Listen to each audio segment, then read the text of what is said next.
That we were running late in executive session. So there's some things that, personnel issues that we had to address, but I'll take care of that later. But again, I do apologize for the lateness of the starting of this meeting. So this time, I call this meeting of the Penn Township Board of Supervisors to order on July the 27th, 2016 at 7:22 p.m. We will go ahead and have the Pledge of Allegiance, a moment of silence.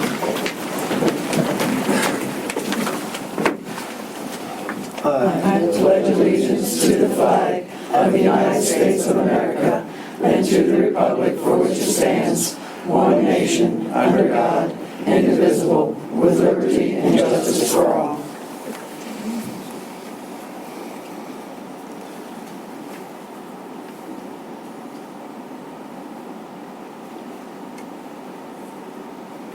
Thank you. You may be seated.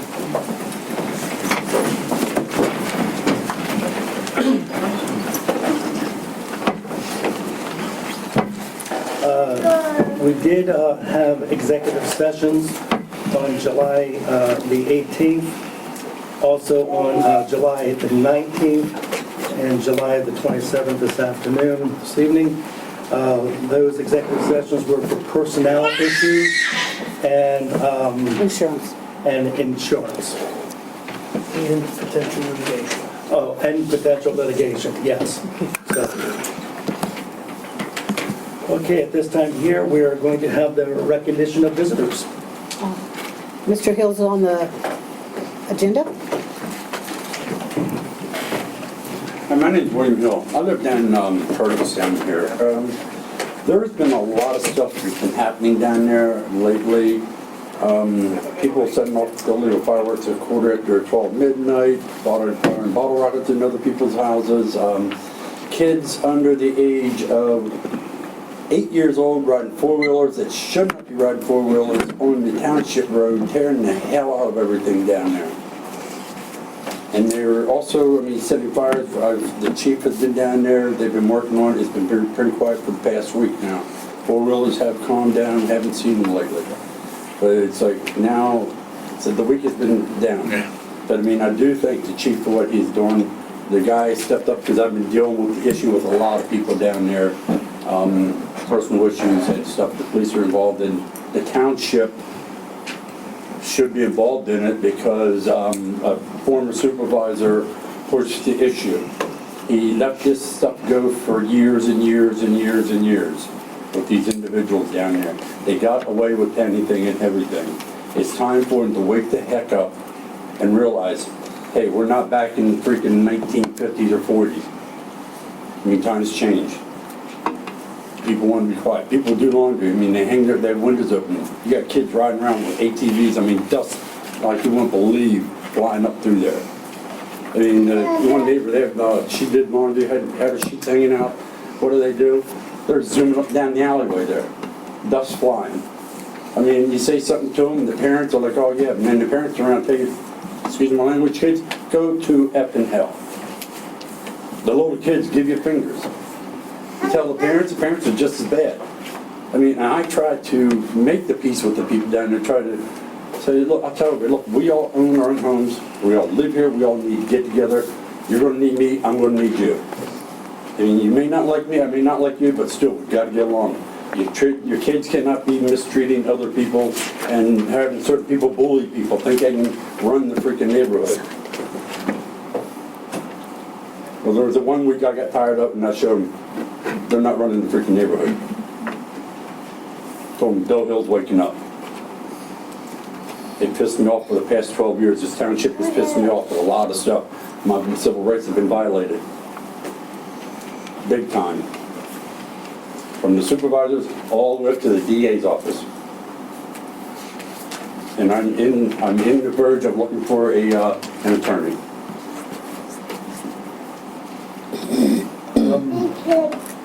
Because, before Rick came in, the prior chief of police and then refused to do anything. And then here recently, the chief was told back in September or October not to get involved in a thing between Chris Mullen and I was in a motorcycle wreck, I was in crutches, I had a rod taken out of my leg, my femur was broke. He's over there calling me an MF and nigger. All the time, goes on all the time. I mean, and they've never done that, and I reported it. I'm a veteran, I mean, and he sits over and it says, oh, look at that poor disabled veteran. I'm not supposed to take it, and then he threatens my kids, my grandkids, I'm supposed to take that? Nope. Bill's done with it. Bill's done with a lot of them idiots down there. They think they can run the whole freaking neighborhood, do what they want to do, work on their homes when they want to work on homes, have 5, 6 people living in their house with dogs and stuff. I mean, it's wrong. Bob, I need to talk to you about the house at Firehouse owns in.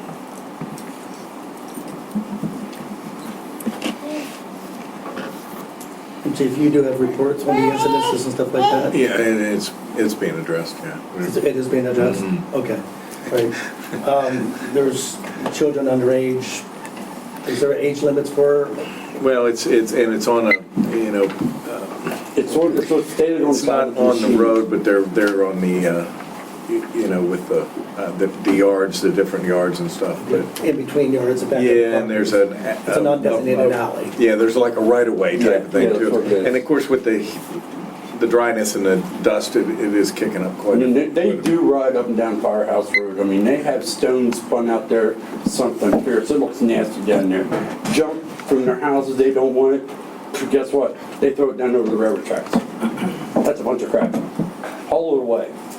If you would do us a favor, Chief, Yes. as things are progressing with your inquiries and investigation, if you can just keep the supervisors abreast of what's going on. Absolutely. And that way, we're aware of what's taking place. And Sure, I just had actually one of the residents in the office this morning.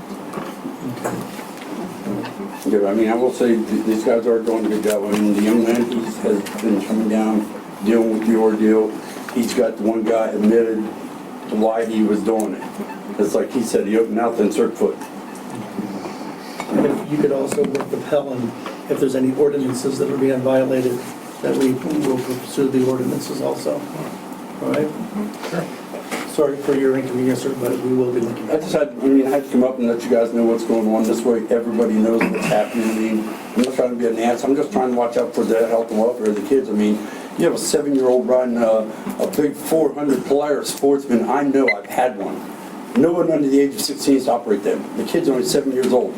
No helmet, no shoes, no shirt, no nothing. He's had that thing tipped over a couple times. I told him, I said, you know what? Your kids get hurt. The law asks me what happens. I'm going to tell the law. It's the parents' stupidity's fault. That's the problem why the world is the way it is. The parents let the kids do what they want to do. Thank you, sir. Yep.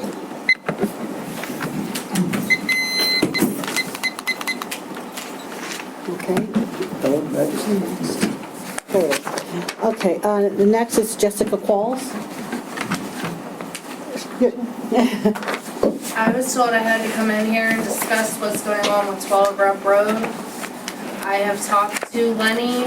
I got the application tonight to tear everything down out there and put something else in there. It's not getting done as fast as everybody wants. My mother-in-law is trying.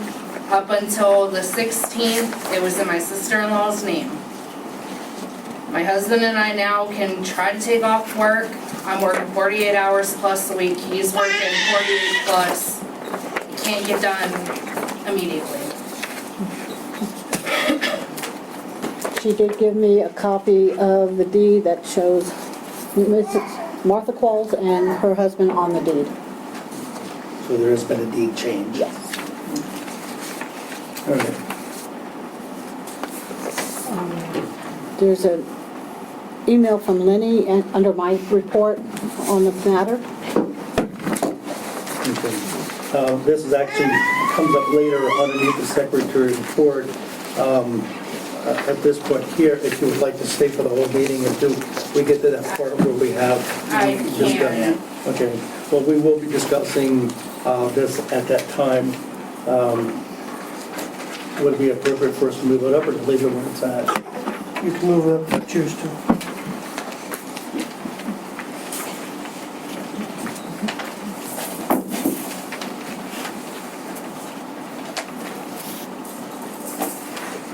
what is the wish of the board that we go ahead and move this topic to the front and discuss underneath the secretary's report, rough road action?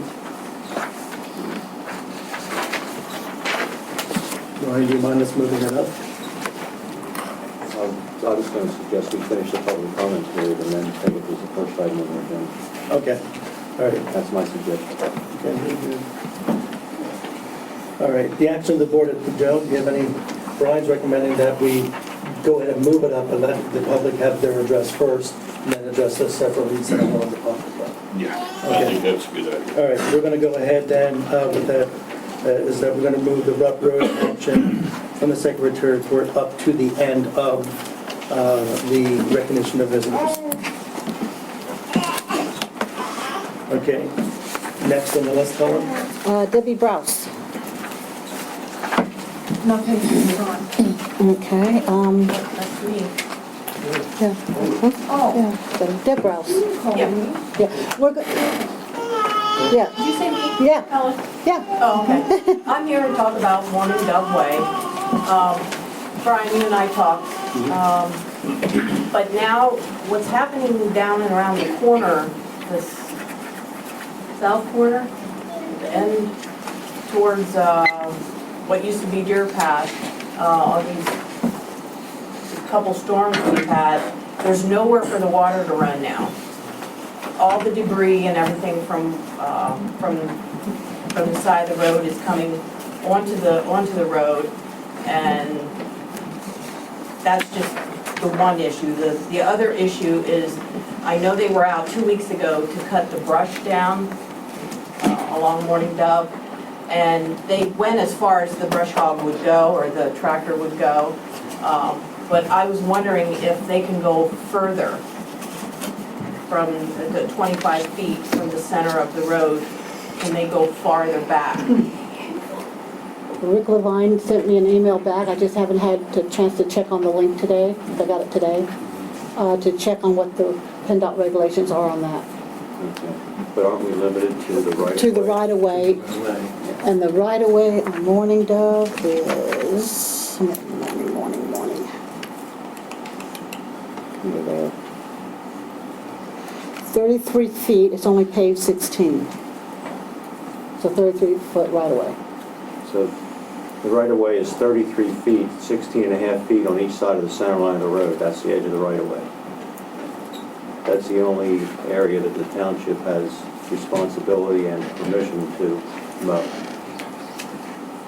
I'm not sure. I think they could go back a little farther from the said center of road. 17 feet. I mean, we measured it. Yeah, 16 and a What you half. think it's supposed to be, 16. 16 and a half. 16 and a half feet. From the right On either to side of the the center road. line. On either side of the center line. That would make a total of 33 feet. That's the whole right-of-way.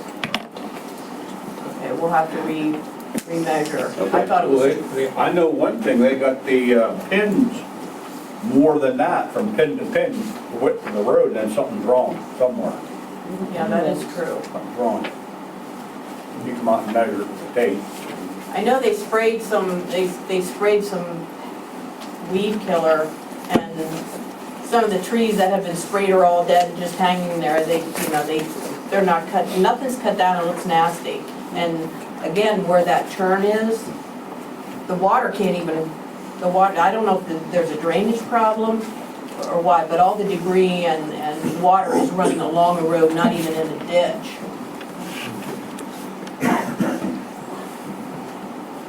And then down towards Cove Road, none of the brush was taken care of. From corner, feet-wise, I don't know. I don't even know who lives there in the corner, but from their mailbox down, none of the brush was taken care of.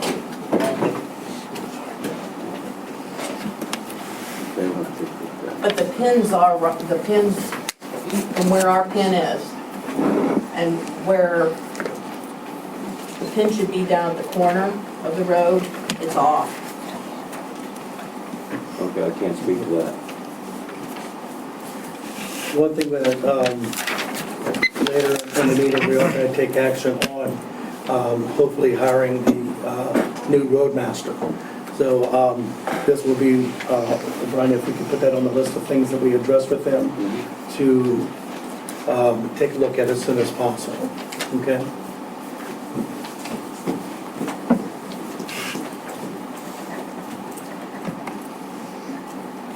Referencing to the brush, the drainage, and the right-of-way.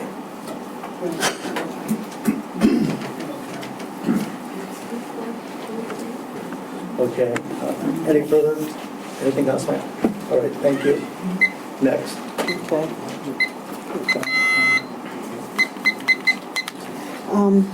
Jim Chrisman. I was in the last meeting and I requested someone to come out and check our road at the same location, Whale Trail and Morning Dove Way. I don't know, Brian, if you were out to the site to evaluate whether we need a resurfacing of the road because of the tar leaking up through the stone. Actually, there's no stone there in a lot of parts of that area now. It's just the tar. And this hot weather is really a problem with the tar. It hadn't been resurfaced in 30 years. And I don't know if you got to assess that yet or not. I was down and drove it and walked part of it, yes. I saw some areas where the tar was seeping up through the stone. I'm not sure what the recommendation or what the, I would like to, I was saying tar and chip, but I'd love to see it asphalted. You asphalt that road and you don't have to worry about it the rest of anybody's life, or it'd be forever. If you would evaluate that and let us know. okay? Again, put that on the list for the potential new roadmaster. Right. Anything else, sir? That's the only thing. Thank you. I have been out to Morris Lawn too, by the way, when you mentioned that last week. And that will be a regular occurrence. Okay. Linda Gauss, Nothing this time. Bob Gauss, Bob Johnson, Gotta echo that, I have nothing. Angela Schaefer. Pardon? Actually. Okay. We've noticed a lot of stray cats in and around the township, and we were hoping to go door to door in the township and ask if people wanted any of the cat homes that we are making for stray cats, if they wanted to put them under their porch or on their porch or in their yard. And we know that we need a permit for that, and we would like to ask for the fee to be waived. That's a peddler's permit. Oh, the peddler's permit. Yes. And the fee is $40 per person. Per person going out. Okay, so if it's a group of 5. 5 times 40. Okay. All right. Just going door to door asking for placements of cats, is that peddling? Are you going to charge them for the homes? No. And technically, not really. Okay, well that was my question. Yeah. If it's true genuine peddling, It's selling something or It's selling service at a offering a point. service Yeah. like doing your driveway or something like that.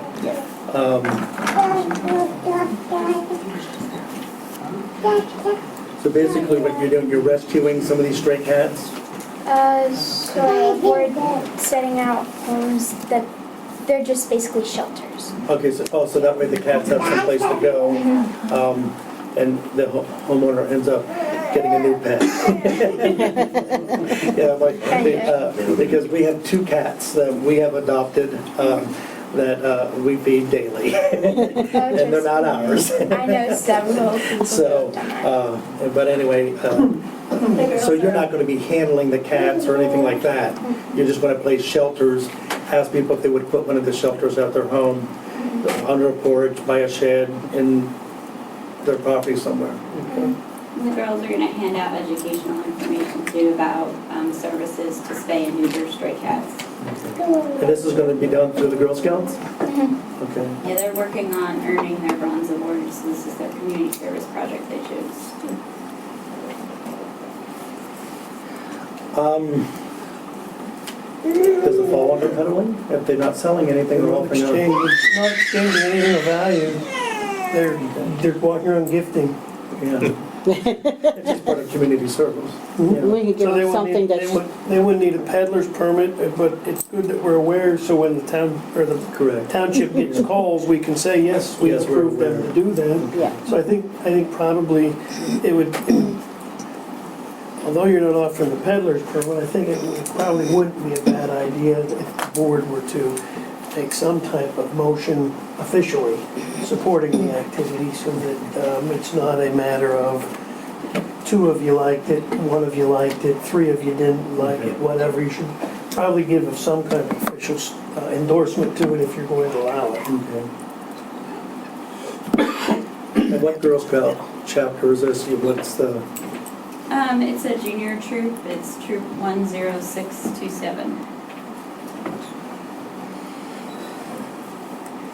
okay. I'll make the motion that we go ahead and take knowledge that the Girl Scout Junior Troop 10627 will be offering a community service to the residents of Penn Township to offer them an animal shelter for cats throughout Penn Township. And that we have knowledge that they're doing that and it is community service. Okay, do I have a second? Give a second. Okay, all right, any further discussion? Okay, all in favor say aye. Aye. All opposed nay, ayes have it. There you go, young lady. Thank you very much for your community service. Hon, what's your name? Kate. Pardon? Oh, okay, sorry. Stop in the office, stop the hell and get my address. Okay?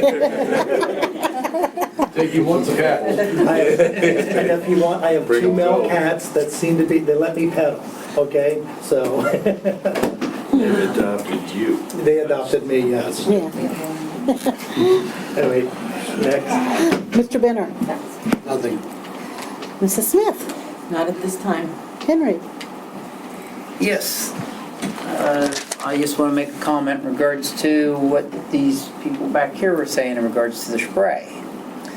I'm seeing more of it within the township here this year, and I wish to have none of my property sprayed. What do I have to do to go about doing that? Because it's actually being burnt. There's certain areas I drive by going to my house right now, it makes the place look ugly, going back along the road. And I wish not to have it on my property. Has there been increased spraying or it's just Yes, common places no. we've always? There's been a little extra because of the weather earlier and the heat. It's just going You faster. drive all the way up around King Cora, they got a brown all the way back through clean to the church. You can see where it's all sprayed. And I wish it not to go back to my place in the valley. You're 220, right? Yep. Okay. And any other properties I have within the township. Yeah. If you could do us a favor, provide us those areas that you wish not to be, and we'll make sure that that gets passed on to A no spray the road zone. crew and a no spray zone. Because And they I do- think they- you'll probably find my adjoining neighbors would like to have that too. Should I communicate with them? in regards to Okay. Yeah, just have them call If they in. wish to do that. I'll just put them on the list. Okay. Thank you. Because a lot of townships are going to the move where they're asking residents to do the no spray zones. So it's not. The tree trimmer came through. I have a no spray zone. I don't spray my property in anything. I don't believe in it. I don't use it. Eventually the sprays won't, eventually the sprays won't work. I don't understand why, but never mind, I'll drop it at that. Thank you, sir. Next. Stanley? Are training hours built into the police budget, Yes. a ton of hours? I mean, we have such a influx of people now. Well, We run out of When I money said- for training, or? okay, I misunderstood a little bit. There is hours for training that they pay for outside training. Inside, You mean When you hire new officers. when you hire new New officers and we put them through Correct. training, it's all part of the budget, yeah. It's all part of the It comes budget. out of that, the same. Okay. The dog and pony show that's going on in town right now, the police department, how is that being paid for? What, I don't, dog and pony show? Right now, you have extra officers in town, 2 and 3 at a time, which Okay. hasn't happened for years. Yeah, and those are officers that are in training, and they're in the township also. I mean, they're not just down in the borough, but Well, I just they're noticed- training, they're out, you know, with the FTO, field training officers. Okay, 'cause I know since Duncan seems to be wanting to get rid of the police department and the overdoses and deaths in town, all of a sudden we're seeing, I haven't seen police in the mornings for months and months. All of a sudden I'm seeing officers at 3 in the morning, 4 in the morning, 5 in the morning. I haven't seen that for months. Yeah, we just hired 4 officers, so we have, you know, and we're training them all at one time too, so we have an influx of officers right now, yeah. Okay. And then as they're trained, and then they go on to by themselves. And in the summers, I've always tried to Friday and Saturday nights work a power shift, which is 7 at night or 8 at night to 3 or 4 in the morning too. So. Okay. I was reading the paper today, it said you had 31 new foot patrols. Is that using the same hours that you normally use, or is that extra But hours? 31 new foot patrols, I don't That's what understand. it says in the paper. Oh, I don't know. That was your quote. What? That was your quote. Really? So Richard Pickles said the department added 31 foot patrols in the past month. Oh, I think that's on that. And it says a lot of times, you think we're not there, but we are, give us a call. Yeah, I don't know what, we had 4 new officers. We do foot patrols anyway. I mean, we do at least 30 minutes per shift. But I don't Are you still doing bicycle patrols? Yeah, we have our bikes. Of course, obviously, the new officers have to get their bike uniforms, so. And in fact, I just got a notice from Helen today that they were down actually getting their uniforms and stuff. And we had a hitch put on the marked unit Saturday morning, actually. We had it done, so. And that will fit the carrier for the bicycles, too. And we're also using that for the speed trailer to move around, too. Okay. Yeah, see, now I was in town also. Excuse me? I said I've seen the speed trailer Oh, in yeah. town since talked about getting rid of the police department. Is Penn Township part of the Perry County Drug Task Force? We don't have any, well, actually, I believe Jason Myers used to be on it, but I don't know if he's still active with it, but we still share information, and they still come in town, and we work with them, definitely, but we don't have anybody that actually goes out and works with them right now, no. Okay, and why don't we? We take care of our area, and that's what we do. You know, And with the increased drug traffic and issues we have, I say increased because we've had this for 5 years. Nobody seemed to know anything about it until all of a sudden, now it's a big issue. To me, it's been a big issue for a lot of years. Yeah, and So things have you're been... telling me you don't need, or one, extra help out of the county? Oh, and we do, and we have extra, I mean, we have other agencies that we're cooperating with and that are cooperating with us also. I mean, it's not just the task force either, you know. We cooperate with them and we help them. In fact, we've gone out and helped them on some raids outside of our jurisdiction too, so. Okay, that was the question I was asking, are you helping them also? Yes, absolutely. You know, I mean, Absolutely. I understand they help us, but Yeah, if they're helping us, then we need to help them. Absolutely. In other ends of the Yep. county. We do. If I may interject real quick, with the drug issue going on in the borough, and not just the borough, or township, everywhere, where it's a plague. It's upon our communities. I did have an opportunity last week to speak to District Attorney Bender, and he shed some light on some things that are positive things, as in what the District Attorney Office is trying to do and wanting to do. But as a defense for our police department as a whole, he did say that any time that the DA's office has requested assistance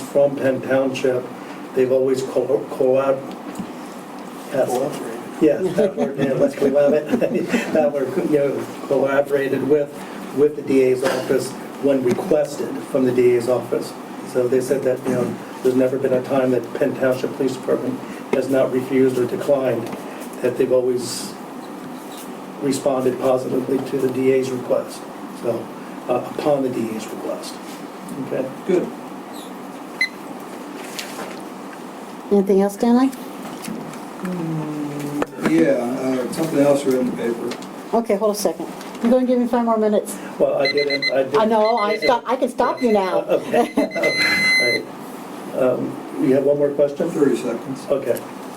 Penn Township Supervisor Brian Peters said that he was the pastor's former man who died and would speak with the other supervisors about finding solutions to the police, doesn't sound good, and drug problem. Yes. I mean, it almost sounds like you have a problem with the police and you need to fix both when you read the paper. No, well. I know you don't write this, but... Correct. The intent of that quote is that, I'm concerned with the drug problem that's taking place. We can call it accidental suicide or accidental overdose, but they know what they're doing. They're taking an illegal substance that's poison, okay? But anyway, with that being said, is that, we need to find an answer, and how can we help put the word out to the streets, we're coming after you, okay? So it's important for us as supervisors, the police department, and any of the agencies to work together and assuring the community when they do call in tips. We're speaking with District Attorney Bender, there's some things that he's wanting to do and trying to implement.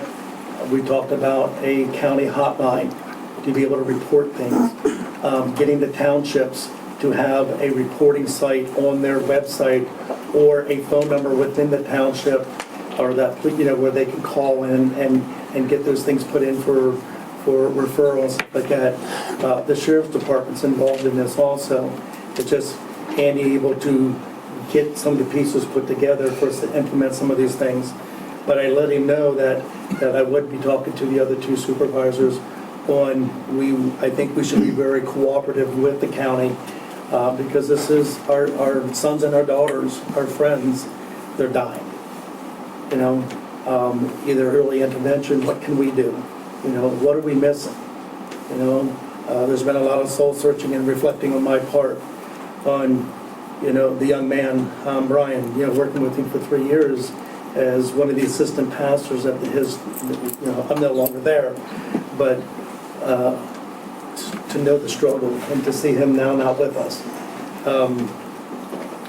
This man's talent, nobody knew, but when they went into his bedroom, they found over several dozen paintings, wildlife paintings, all kinds of oil paintings, hand paintings, and sketches, and come to find out they were from him.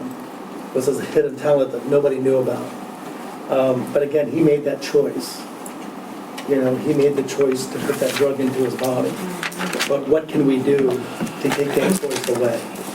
And that's what we need to do as a community organizers. Lisa Landis has been very in the forefront. There's a drug symposium coming up here on the 18th of August, held by Representative Lou Barlotto, hosted by News Talk 580, R.J. Harris. Others will be there. So, yes, Marsko's spearheading it from Dauphin County. So we understand that, we may not be cutting the drugs here, but it's being cut somewhere else and brought in. We got low-line dealers. And how do we get these dealers off the street? How do we get the cutting houses where they're cutting at? But by the time it gets to the street, our low-line dealers are adding stuff to it. And we don't know what they're adding to it. It makes it even more dangerous. So it's a problem that we face. But I think as a community, as law enforcement, as those that have insight where we as supervisors don't, but I pledge myself to the authorities to work with the coalition to get a handle on this and not eradicate it. I think we need to send a message to the drug dealers. We're going to come after you. We're coming after you. say something on that? Yes, just here, my daughter lives up in Liverpool, and Cherry Road up there, and they had some people that moved from Duncannon up there. They weren't there about a week. They had little kids, and my daughter, they wondered what was going on. Mom and Dad both stuck a needle in their arms, but yet they survived. They brought them back.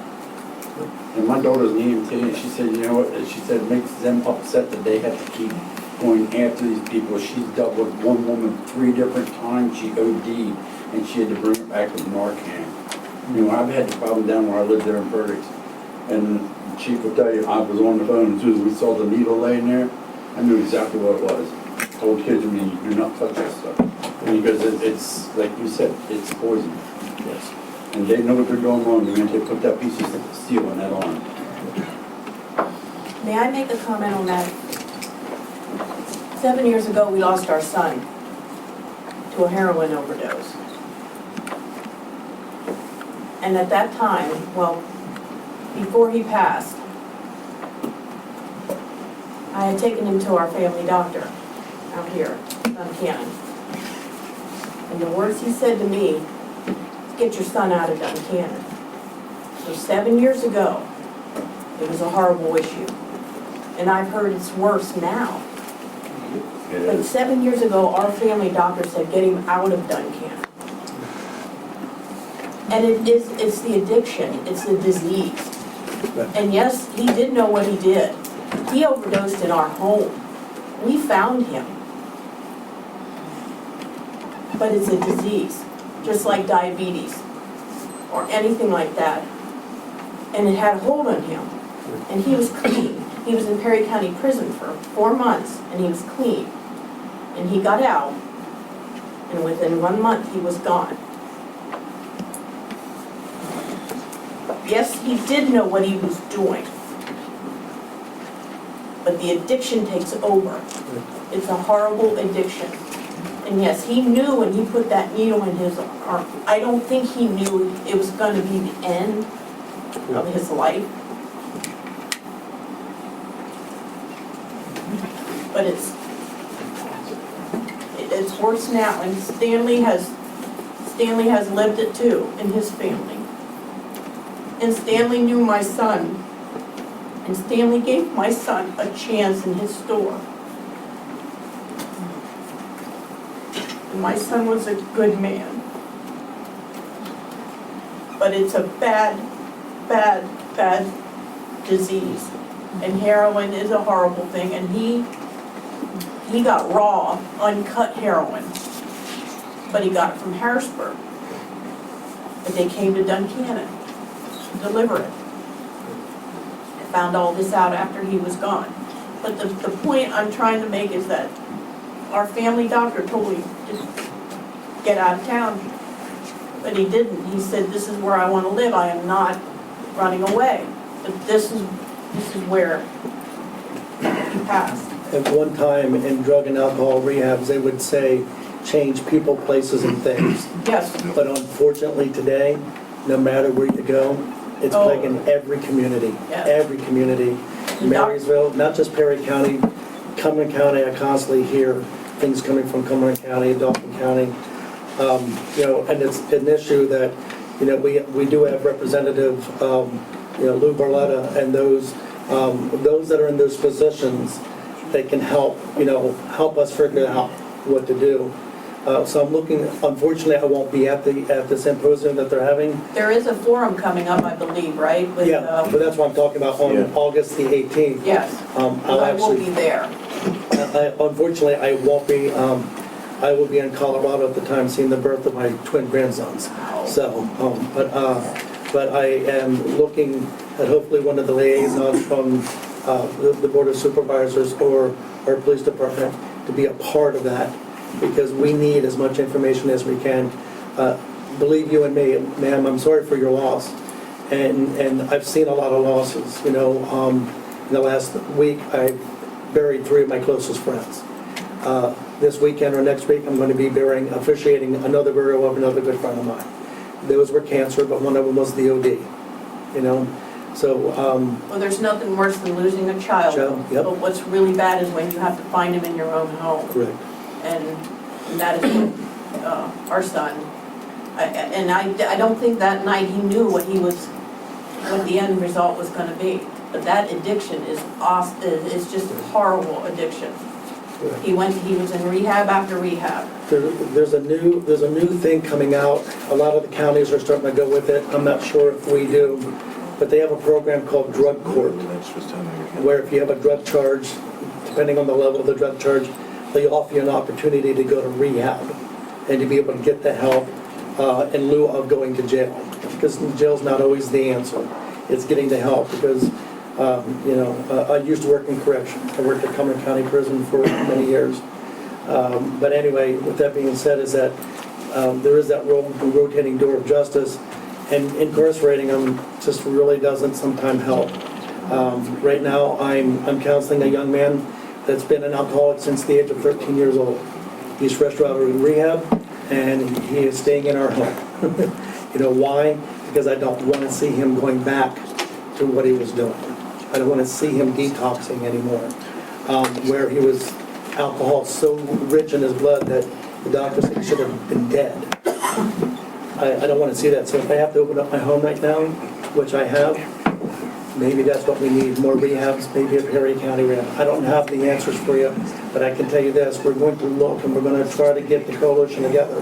And what can we do to put an end to this? I don't want to take up any more time, but does our police force have Narcan?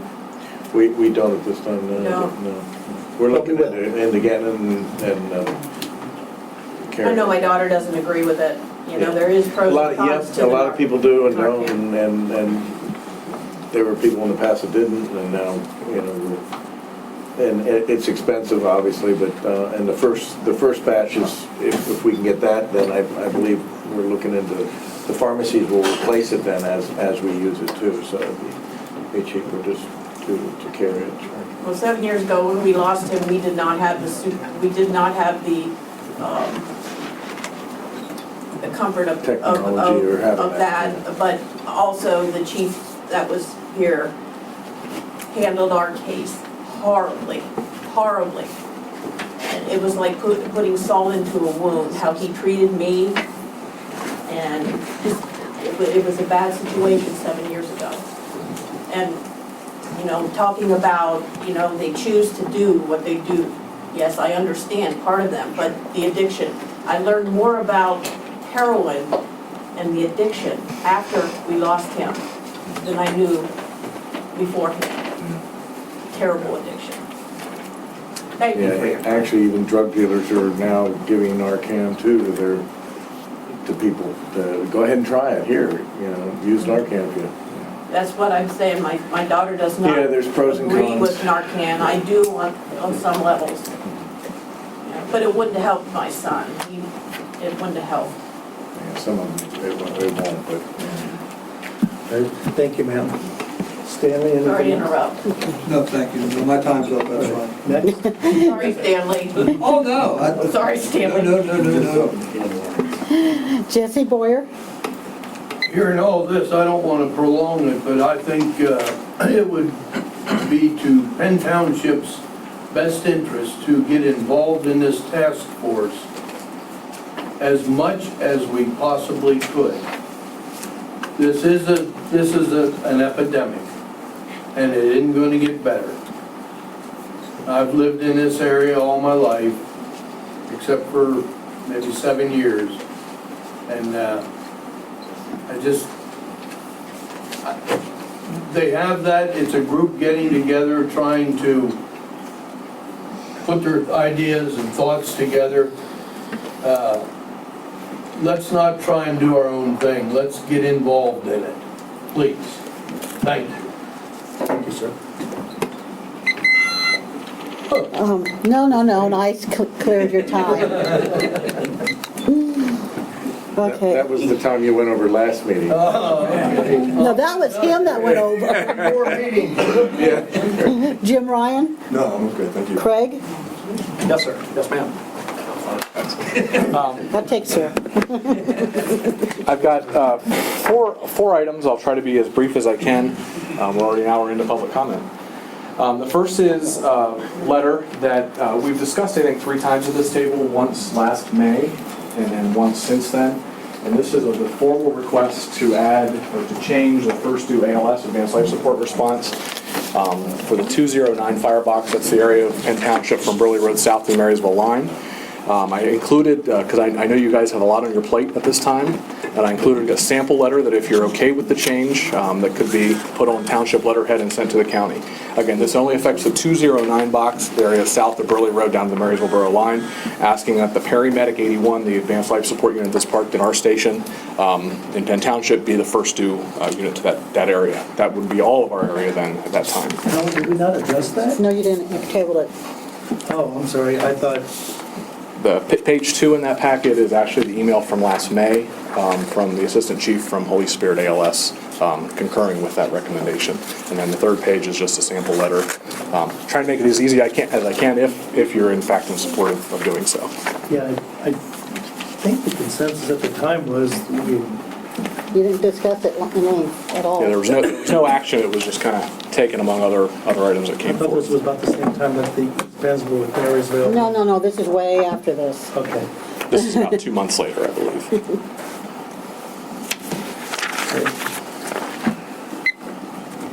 At any rate, if you're able to act on that tonight, that would be great. If you want to deliberate further, that's fine too. If there's anything we can do to answer any questions Can or you put this provide back to new information. business? And then we'll address it at the new business section. Perfect. Second item is a letter addressed specifically to the operation of the Township Police Department, requesting response by the police department to EMS calls in Penn Township and anywhere they may have jurisdiction that would include the borough as well, as a matter of policy. I did email this to Helen this afternoon, And it's in your packets under the police report and she said area. it would be discussed further under the police item on the agenda, so we can wait till then if you'd like. And third, I have our halfway through the year numbers. We're at 615 daily dispatches per year. This is emergency call volume that EMS is handling. You'll notice that second column, which is the calls into other ambulance districts, because of the loss of Marysville EMS last year and the loss of Vickasburg EMS the end of 2013. Basically, the units in the county, in addition to East Pennsboro Township EMS, have picked up that volume, and that's about 700, 800 calls a year.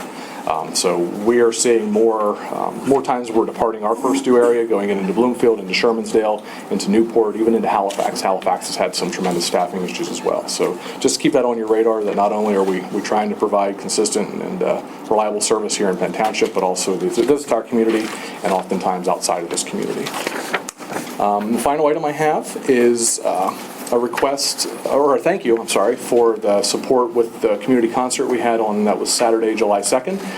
We look forward to future events such as that and hoping to help market it and help get the word out and support that in any way we can. I think it was a good evening. The weather was a little bit warm, but the band was awesome, and we thank Brian for all his hard work putting that together. Brian Peters specifically. If there's anything else that you need from us or that we can provide for you, please let us know. And as always, thank you for your ongoing support. Thank you.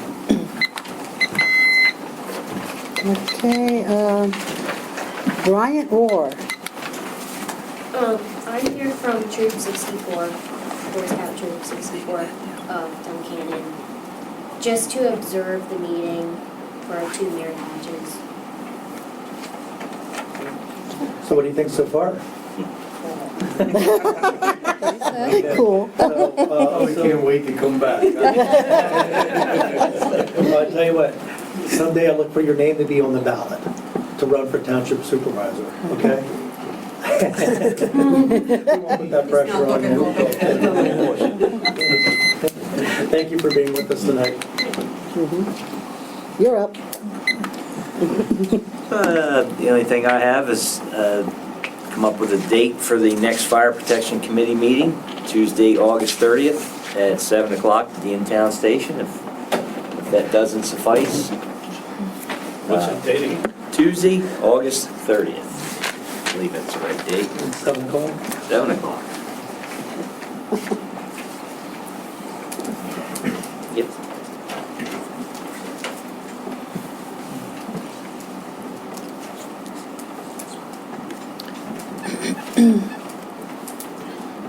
Thank you, sir. Ellen? Lee Wright. Lee. I think it's pretty clear from the audience talking tonight that we have a huge drug problem in this area. When we do our police hiring, are we taking into consideration people that have background in drug problem? Or are we hiring patrolmen? I think that would go a long way to helping solve some of this. Well, unfortunately, I can say that from what have come to us, we're not getting much of that experience coming to the township. We have a few. We just hired a DRE. A DRE, Who which is is a one of, I drug believe, profiler. 120 in the state. Yes. I'm a certified drug recognition expert. There's 150 of us in the state. There's obviously none in Perry County other than me.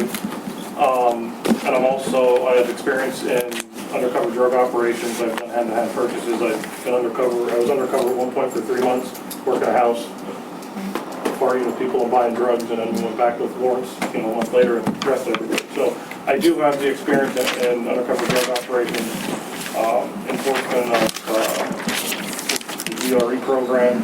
So we do have the experience. It's just the problem we need. It's just not a problem in Duncannon. The heroin problem is everywhere. So the way we combat it is through education, training, and also enforcement of the vehicle code and also the crime code. So, we act on our leads that we get. We work with the state police, we work with the county drug task force, and we're just, as soon as we can act on something, we act on it. So that's where we're kind of at right now. Are you full-time now? No, I'm not. He is, he's actually on call all the time, all over the state actually, but in this area, he's called out from any police department in our region, including the state. So if they need him, they call him out, and he comes out. So he's here part-time? Yes, he's here part-time, and then of course he does that full-time too. Well, he does that part-time too as he gets called out. So. And our other officers, do they have any similar credentials or? Well, as they get the training now, actually, he sets up training. We're going to be setting up SFT training and A-ride training too. So there's other stuff that we set up and do as we get the officers in. But a lot of times the officers, some of the officers are fresh out of school. I understand that the county courthouse just picked up 2 retired state policemen. There's a lot of experience there. I don't know County courthouse for retired, what? Perry County Courthouse, 2 retired state policemen just started there. That's what I heard. Yeah. To do what? Are they janitors or? I don't know. Yeah, the county courthouse is pretty big there. What are they? Well, I guess the point is, that they might be a great fit for what we do here. Yeah, well, I mean, one of the retired, he's been there for a while though. Retired state trooper. He runs the MDIT, which is the youth aid and the children assaults and stuff like that. He takes care of that through the DA's office. And I don't know where the other ones are. I don't know where the rest or the other ones are working down there or whatever. I mean, they have several agencies that in the county that we work with too constantly. We have meetings. We get together with youth aid. We get together with agency on aging, and we all have task force, which was brought up through the district attorney's office. And it's all run through the district attorney's office. So we're all communicating on everything. So everybody knows what's going on, and it's a lot easier then because somebody has all different pieces of the puzzle, and the puzzle's a lot easier to solve. And that's what we're doing. Well, we got the power of the press here tonight. Maybe you can put one ad in the article. Penn Township looking for retired police officers. You got one. So, yes. Yeah. But unfortunately, you can't serve in that capacity. So. Well, you can't make any of them apply for your job. No, but just put a blip out there. We're looking for you. You did. You hired him. Just need another one. Anything else, Lee? Not at this time. Okay, did I miss anyone? I neglected to sign in. Your name, please? Darryl Crotham, I'm with Duncan Borough Public Safety. Okay. Just here to answer any questions you guys might have and any follow-up with the police contact. And that's actually part of discussion under new business later, correct, Helen? Yes. Yes. No, not under new business, under police report. Under police report, yes. Thank you, sir. That's it. That's it? Okay. Let's move on then to... No, we're going back up to the Oh, yes, Qualls, we gotta go Rough Road. back up to the Qualls. That's underneath the secretary's report. Yeah, there's well, I gave you the email. My copy of the email. Let me see here, what else do we have under there? Yeah, he was contacted. There's a copy of that. You also have pictures, and you can keep that, I got it. There's pictures in front of the property. No, I had that written down. Where did I put it? Okay, 60 days from... So basically what I can see from these photos, very little to nothing has been done to the property. Correct. Okay. 60 from June 3rd. And where are we at right now, Helen, with the time frame that, what's left on the last notice given? Yeah, I'm just counting up these days. Hold on a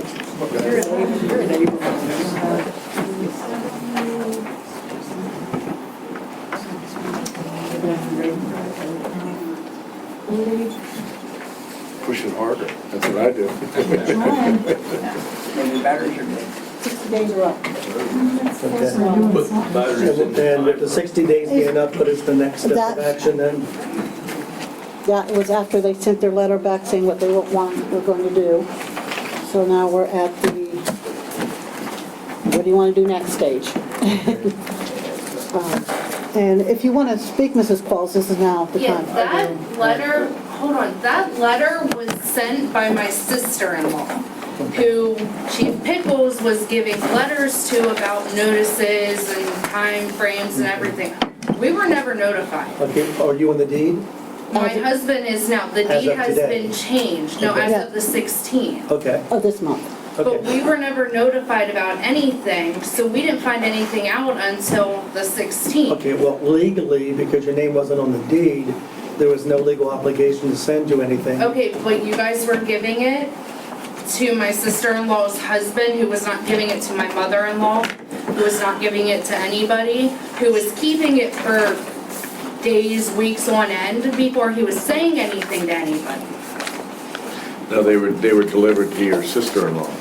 Okay, because we were told that Ernest had signed for him, that there was a couple He signed for one, and I spoke personally to your sister-in-law each and every time. Okay, well, The one he did sign for, I left, I saw her coming down the road, I backed down in there and I explained to her the whole situation. She knew exactly what was going We on. didn't know anything Nor would when you it have was because you signed. weren't an owner of the property. Okay, but what However, I'm when you saying- lived there, you were served with notices several times to clean the property up, and that wasn't done. And what I'm saying though is since it has been transferred into his name, I was not responsible for what was out there once we left there. I went out there and we did clean up. We were mowing. I was down there a couple weekends in a row putting trash out. Who requested? Okay, and And I went it is back. strictly in your husband's name now? It's strictly in your It's husband's? his and my mother-in-law's. Okay, so the previous owner is still on that deed, and your sister-in-law was taken off and your husband was put on. Yes. So the person that then your mother-in-law should have obviously advised you of what was transpiring before you got yourself on the deed. Okay, and when we were cleaning up, I was going out there and there was trash again down in the yard. There was boxes in the bottom of that yard that we had already cleaned up. Why they were there, how they were there, I don't know. Somebody went out and cut down all the trees around the corner and threw the branches and stuff into the yard and left it lay there. We never gave permission for anybody to go out there and cut any trees down. And that was done before you were owner anyways. Yeah, well, Martha had asked me to say something about it, which apparently she had talked to She you also. did talk to me, yeah. And it was growing out over the street too, and when you came out, you couldn't see when you were coming out there anyway, so whoever did it I was wrong. did you a favor. So they cut the whole trees completely out. Next Yeah, Wednesday. nobody knows who did that. It's- Yeah, nobody knows I thought who it did was it or anything. PPL. I thought, yeah, I didn't know who, and nobody out there seemed to know. I don't know. And your sister-in-law didn't do it, or your mother? Well, if BPNL would have done it, they would have put a notice on the door, because I got one of the notices on my door. Well, you can't get to the door. There's a roof in front of the door. Yes, correct. So, yeah.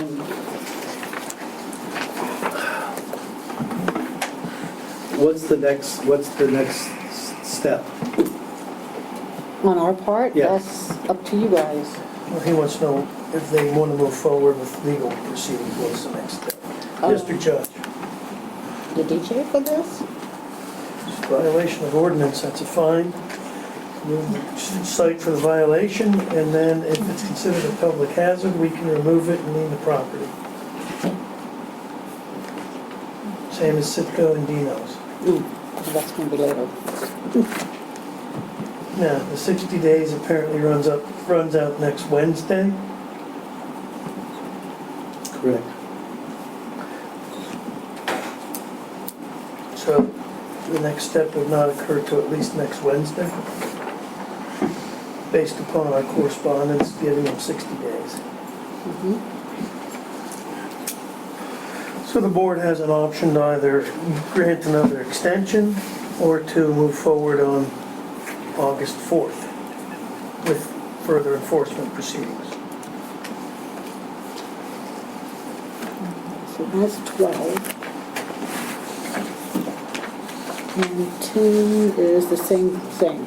It'd be the same for both buildings. Who came in and applied for the waiver of the demolition permit? Mrs. Qualls, Jessica here. Okay. I So- did, and I And went what date was that, roughly? Roughly. What's the first date of that letter you have right there? Okay, around May 12th? Yeah, it would have been around that. Okay. So you had knowledge of this since May? And the permit states 1 year. I believe Okay. that it was good for a year. No, my The point permit's is... good for a year, but the violation can't persist for a year. Correct, and that's my point. You're saying you had no knowledge of this because you didn't receive anything, but yet you responded to the township with knowledge I of don't the situation. even know what was in the letter that they Okay, but you gave responded knowing that there was a complaint and that there was an issue with the property. Did you not respond? Over a porch roof, yes. Okay, yes, so you had knowledge, correct? Yeah. All right, so don't come here today and telling us that you didn't have any knowledge when you did. What I'm All right. saying is the letters Listen. that have proceeded after. You have neighbors that are in this room, and we have an obligation as neighbors to treat neighbors decently. You don't understand that the condition of your property devalues each and every one of their properties. If they would go to sell their property today, most likely they would have trouble selling it. Okay, so when you sit here today and tell me you didn't have knowledge and that it was in somebody else's name and now it's in your name, that's fine and dandy, but you did have knowledge because you took action.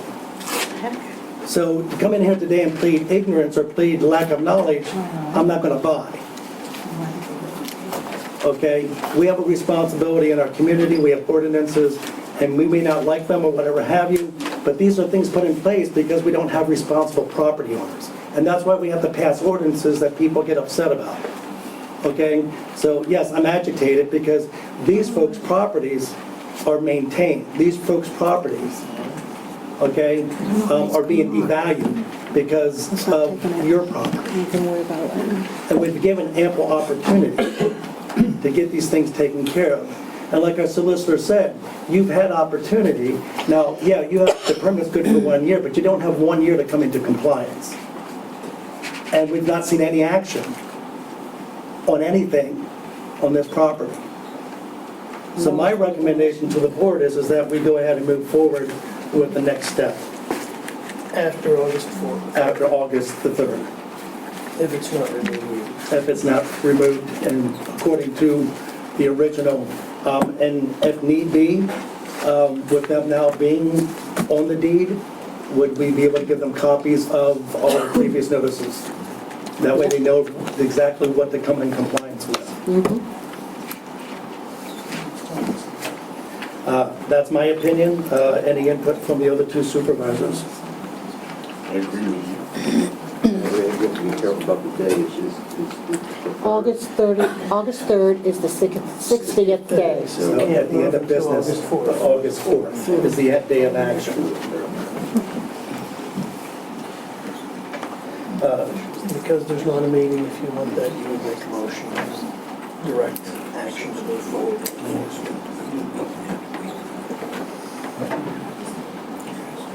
Helen? Don't I remember that it was supposed to be the 31st that they got the notice? They got the notice. Well, they got the notice, the actual notice. On June 3rd, they got the notice saying 60 days that they gave them. So I have to go by. Okay, and whatever you... Tell them if you have something coming for the hearing, then you're going to have to do it. Well, this will be a recommendation.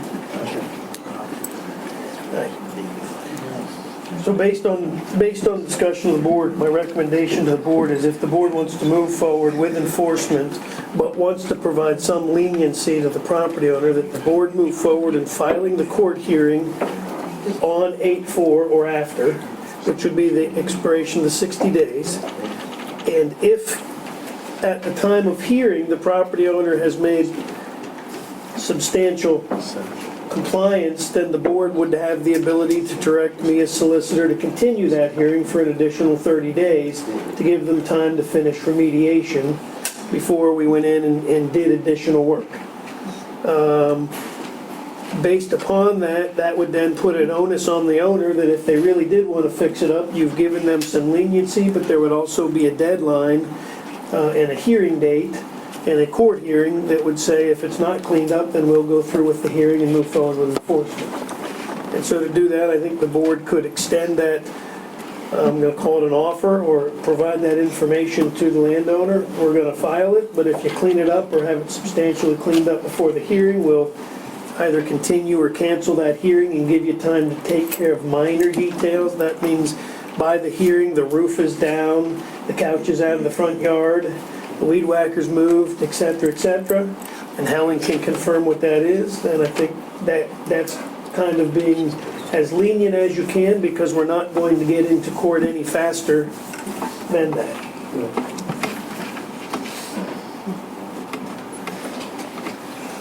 I make the motion with the recommendation of our solicitor and his recommendation. I make the motion that we take his recommendations and put those things into action. You're looking for a second, I'll second that. I think it's an excellent idea. Yes. Do we have any discussion? Well, we didn't get the wording of the motion down, or at least for the minutes. Do we have? Okay. You're making a motion that on the August 4th or after, it'll be filed at the district justice office. Or wherever we choose. Or wherever. We'll file. Yep. And at the date of the hearing, if there's been substantial improvement, compliance, then it can be continued for 30 days or dismissed, depending on how much is done. Withdrawn. Huh? Withdrawn, not dismissed. Whichever. I leave the technicals to him. Okay. Yes, sir. Mr. Pauls. I have a question. I am planning to demo the house. So I do remember one of the compliance issues was broken windows on the second floor. With me demoing the house, do I actually have to put new windows in there knowing I'm going to tear the house down? No, not if you have the demo down before the court hearing. That takes care of broken windows in an existing house. There's no existing house. When you say the demo down, do you mean have the house down? Yes. Yes. All right. Demo permit was in May. We're in June going on August. July going on, sorry. If in May you would have scheduled a demolition, you would have had it in. Scheduling it now, you're going to say, I can't get a demo operator in there soon enough to meet the hearing date. I can be in there as soon as I bring the equipment home from work. All right, pull it down, haul the material off the property, and when you get something done, contact Helen and she'll come out and go through the checklist and see what's been taken care of. They are gonna have to contact DEP though for removal of the... That's residential. Residential. It falls on his problem if there is asbestos in there. Yep. Are we talking about both 12 and 10 Rupp Road? Yes. Okay, I want to clarify that. So both properties. It's actually one property. It's one property, well, 2 addresses, 1 lot. One lot, right? yes. All issues given with the lot. Yeah, well, there's technically one was the house and the second one was the trailer, so Correct. I'm confirming. Yes. Okay. Okay, Any further discussion? vote. All right, all in favor, say aye. Aye. All opposed, nay. Ayes have it, motion passes. Okay.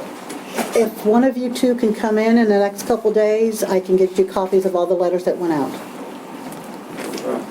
Okay. Now we go on. Okay.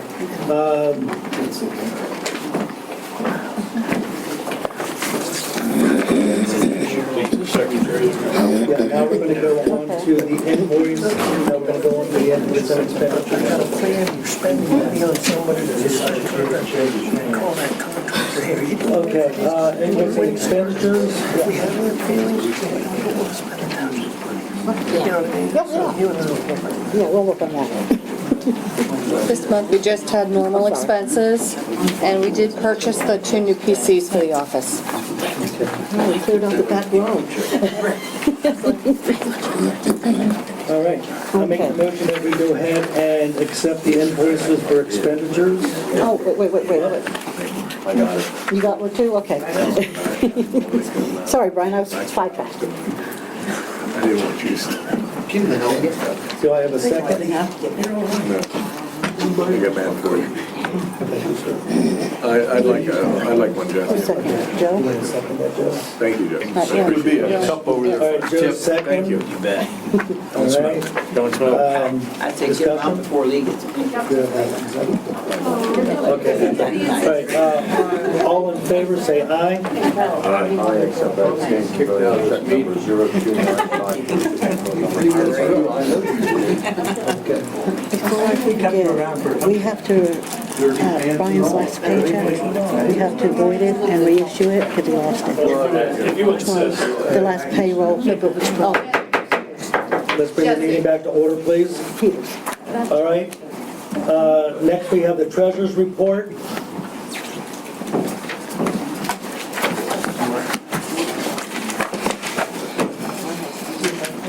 I make the motion, we go ahead and accept the treasurer's report pending audit. Second motion. All in favor, say aye. Aye. All opposed, nay. Ayes have it, motion passes. All right, next we have the treasurer's report.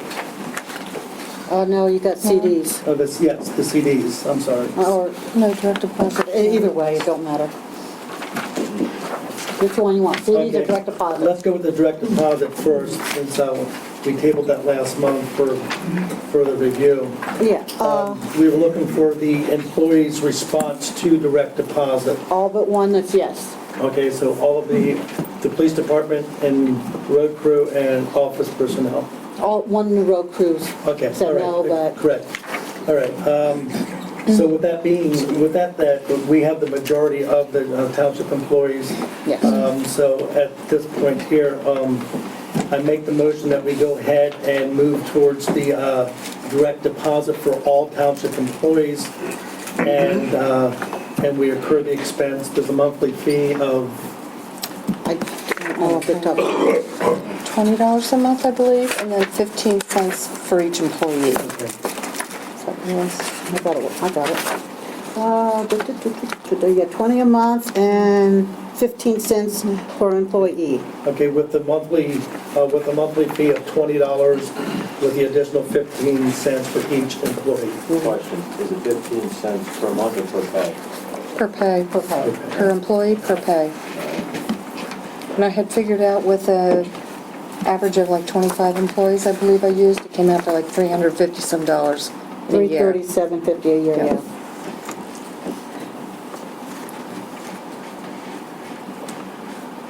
Okay, with the fees being paid. All in favor, say, well, I guess, Need a second. I need a second, I'm sorry. I second the motion. Okay, it's been second, any discussion? All in favor, say aye. Aye. All opposed, nay. Ayes have it. We're gonna try for the first payroll in September. Yes. No, I was informed, not It asking. usually takes one or two bill cycles for it to work through. Yeah. Okay, next we have the CDs. Yeah.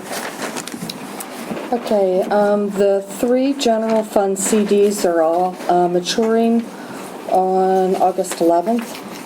Plus, we also have 1 capital reserve CD that matures on August 11th also. All 4 of them are currently invested as a municipal easy access CD at Mifflin Town Bank for 11-month term. So I have all the rates here. Under the Mifflin Town, I have 2 rates listed for each time period, and that's because the CDs over 100,000 have a higher rate than the CDs under 100,000. Municipal Easy Access CD is still the 0.65% for 11 months, and you can cash it in or a portion of it without the penalty.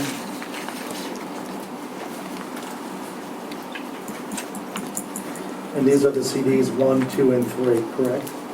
There's 1, 2, and 3 of the general fund, and then down below there's 1 for capital reserve. So there's a total of 4.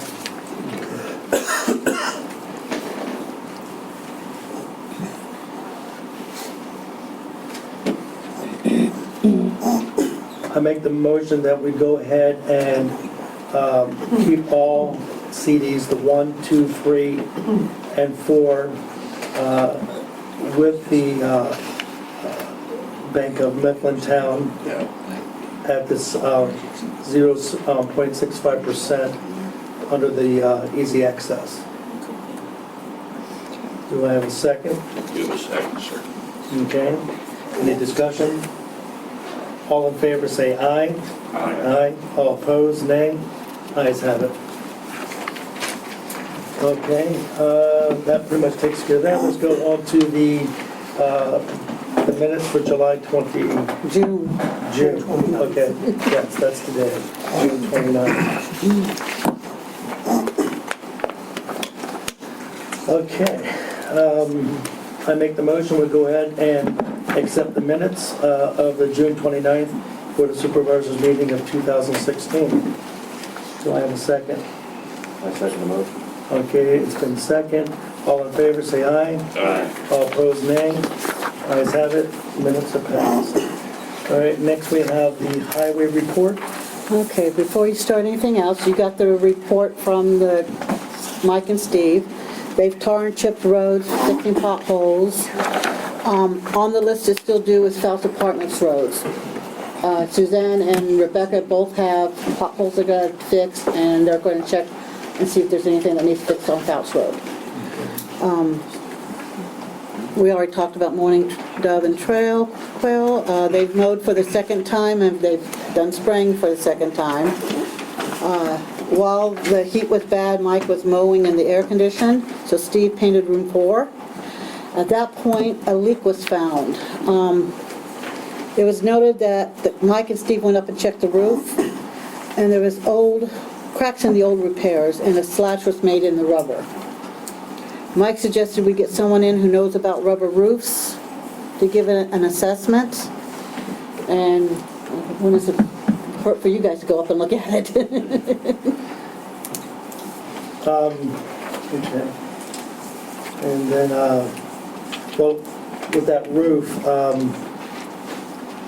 fortunately for us, the individual that we're looking at hiring for the roadmaster actually does have some roofing experience. Okay. So I did make a phone call to the individual and ask them if they had any knowledge, and they do. Good. Okay, so at that point there, what I'd like to do is, when we get to that part of the meeting tonight, have that part of this agenda to take a look at as soon as possible, at least getting it sealed for now. But I would like, from all indications, it does look like that roof is ready to be replaced.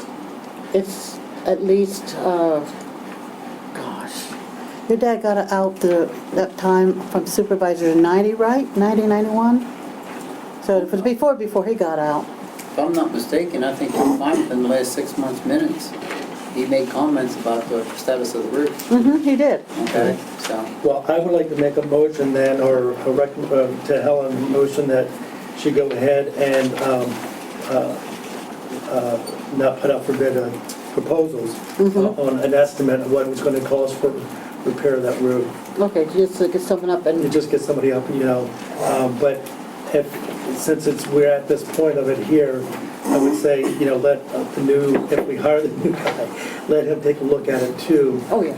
For at least patching it for now. Mm-hmm. I'm pretty sure that with the heat and expansion and contraction, it could be a new roof or an old roof, you're gonna have issues. Oh, yeah.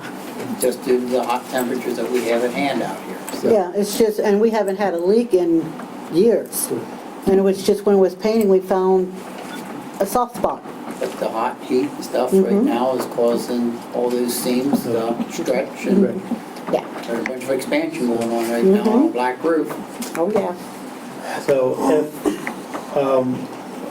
the new roadmaster comes in, that we assess it, he'll assess it, and then if need be, then we get proposals on Okay. to replace the roof. Okay. No problem there. And paving, what? Need a second. Made a motion. Oh, Well, does it have to be a motion or just? we're gonna let the roadmaster look at it first and We then... made a motion, I'd withdraw it as a motion. Okay, withdraw it as a motion, and then just go ahead and As make it as a direction. Okay, Okay, and then we can take action if need be at next meeting. okay. Faculty Road in Berwick, it's gonna be paved starting Monday. They're gonna work over on Berwick first. They are placing signs at the residences. Did Mike talk to you about maybe having to close faculty when they do that Tuesday? Okay. Other than that, we're ready to go. For those roads this year. The guys are gonna do the flagging for the company out there. Oh, they're asking to start at 6 a.m. on Monday, to get everything out there and be set up for the people to come in, get started, because they like to start 6:37 when they get on. And work until, and then work until they're done. This may include overtime. Well, if we have to, we can adjust our hours at the end of the week. You can do that. To avoid overtime. You can. But right now, we're looking at a tight budget. I know that. So I would recommend that if they did go over on Monday, that we adjust our hours at the end of the week. On Friday. On Friday. Okay. And that's legal? Yes. Yep. Yep. My employer does it all the time. And that's legal? Yes. Yep. I do it all the time too, Jess. You know, but I went Do to they it, need a Jeff. motion for that? I went to it. I know. You don't even pay your bill, do Okay, so Schoolhouse Road. Wait. I'll be working later and later. No, wait a second. You may need, you need a motion To adjust the to hours. adjust those if necessary. I make the motion that if they do go over the 40 hours a week, that we adjust their hours at the end of the week to not go over 40 hours. Wait a minute, there's a contradiction in the motion. Okay. If they do go over the 40 hours. Well, no, During the paving. during the paving, if they go over the I'm schedule, out of motion that says that we adjust their hours so that they don't exceed 40 hours during the week that they're doing the paving. yes, Is that your motion? yes. I second. Okay, any further discussion? All right, all in favor say aye. Aye. All opposed, nay. Ayes have it. Okay, now we're at the roadmaster. Okay. All right. We ended up with two individuals that we were interested in. One of the two individuals did withdraw their application or their interest in the position. So at this time here, I want to address one small issue and then we'll go forward, is that we were originally looking at, with the ordinance of making this a roadmaster office or township manager. At this time here, looking at possible budget restraints versus expenditures and revenue and unsure of what finances face us in the next 4 or 5 months. At this time here, we're going to go ahead and look at the roadmaster, look at the township manager. I apologize. I've been working 16-hour days. But anyway, with that being said, is that to be financially responsible and looking at the budget, at this time here, we're going to look at the office manager position for the 2017 budget. And at this point here, we're going to hire just the roadmaster. So with that being said, we have an individual that has a very large resume in road service. So I'd like to make a motion that we hire Ken Chubb at $18 an hour, full-time with full benefits, and also authorize Helen to notify Mr. Chubb if we approve tonight. Question, will this be hourly or salary? This position will be a salary position. Okay. Then, no, I just figured the salary is with 18 hours per hour. Do I have a second? Let's just like I do mine. Second. Okay. All in favor, say Wait. aye. Oh, Question. question. Is this a township resident? What's that? Is this a Marysville. township resident? No, Marysville resident, Marysville. yes. Yeah, the one individual from the township that did apply withdrew. So, okay. All in favor, say aye. Aye. All opposed, say nay. I'm going to abstain, and the reason for is that I know Mr. Chubb's wife, and therefore I abstain. So with the motion, it passes. Can he make a motion? No. Who made the motion? He can make a motion. Oh, he can make the motion, can't vote on it. Okay. Motion just brings it up for discussion. He abstains from voting. Okay, motion passes. Go ahead and notify, I guess what, we'll have to do a road survey with him. Is that something you want to schedule to do with him, or? Okay. Okay, all right. I believe we were looking at possibly Friday for him coming in to do his paperwork, and then actually start Monday. So, if you just get with Helen, get his information, and make that arrangements for a road tour. Sure. And make sure to look at quail and the cove. Okay. And lots. Yeah. Okay. Ken. Next thing under that is Petersburg Lane. Their association came to the township and are asking to have no soliciting signs placed in the development along Petersburg Lane. They're willing to pay for the cost. The sign is $24.75 plus pole and boats. bolts. Being that we have a peddler's ordinance, I would suggest saying no soliciting without a township permit.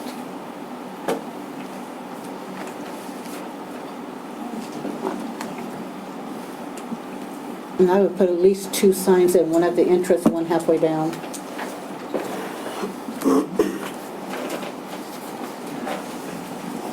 Is that gonna satisfy them?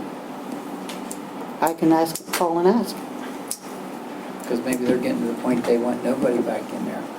It's a township road. I understand that, and maybe they don't understand that. Then we can discuss it with them. Yes. Do we not have entrances into our township? It says, there's permits needed for soliciting. There's one up there on 1115. I don't know if there's... 274 coming on to Linton Hill from, isn't there one? I don't know if there's one on 274. Is there? Okay. Yeah, there is, yeah. The other one would be over by the Cloverleaf coming into town. Do we have any other development or anything like that? They don't want to have one across from coming underneath the subway? I don't think we do have one there. I'd have to check. Do we have a no soliciting sign coming into the subway? They're willing to pay the expense of it. We're just going to put them in. Yeah, we put them in. Okay. I don't have if they feel they're having a problem back there, I haven't heard anything until now. But if that's their wish and they're willing to pay for the signage and everything else like that, I don't have a problem with our guys putting them out there. Clarify the language for the sign. I think Helen's recommendation is the correct recommendation. You can't post no soliciting. You don't have a no soliciting Yeah, we have ordinance. no peddler or something. You have a none without a permit ordinance. Correct. Therefore, you cannot post a sign that says you cannot do it, carte blanche.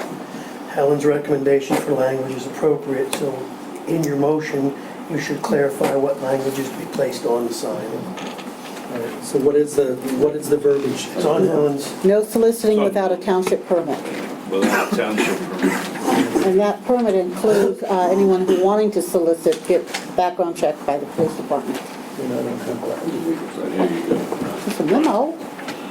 No soliciting without a township permit. That's the verbiage we should be using. Okay, I make the motion that we go ahead and approve for the signs to be placed by the township road crew at the expense of the signage for or by Petersburg Commons. Yeah. Common. Lane homeless. Petersburg Lane Homeowners Association. And the verbiage of the signage should be no soliciting without a township permit. All right, do I have a second? You have a second. All right, any further discussion? Just let me ask one. You say a township permit, is that vague enough that we can come in with? No, there's only a solicitation permit. They're gonna come in and ask for a permit. Helen's gonna say the only permit you can get solicits under the solicitation ordinance is the solicitation permit. I think it's fine. We don't need to name the township. No, it's the township that It's implied. it's implied. Yep. All right, any further discussion? All right, all in favor, say aye. Aye. All right, opposed, nay. Ayes have it. Okay. Okay, with Schoolhouse Road, we had a resident come in. She called in, and then she came in. She requested to have speed bumps put on Schoolhouse Road by the townhomes there. She talked with Babic, I think it was. Yeah, I think so.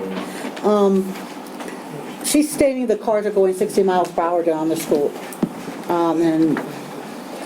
I checked with our Penn Twp representative, and he says speed bumps are not allowed on a township road. But speed humps are.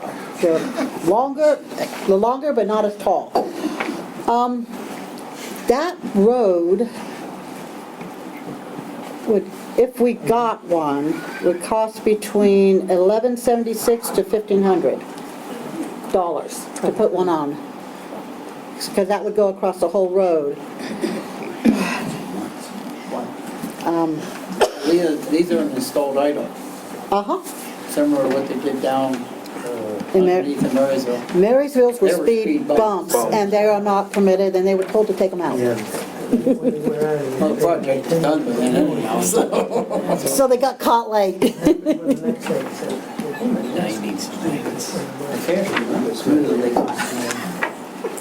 That would be the cost strictly for the hump. You'd- That's not the hump. You'd need signs too that say, Yeah. you know, The hump ahead.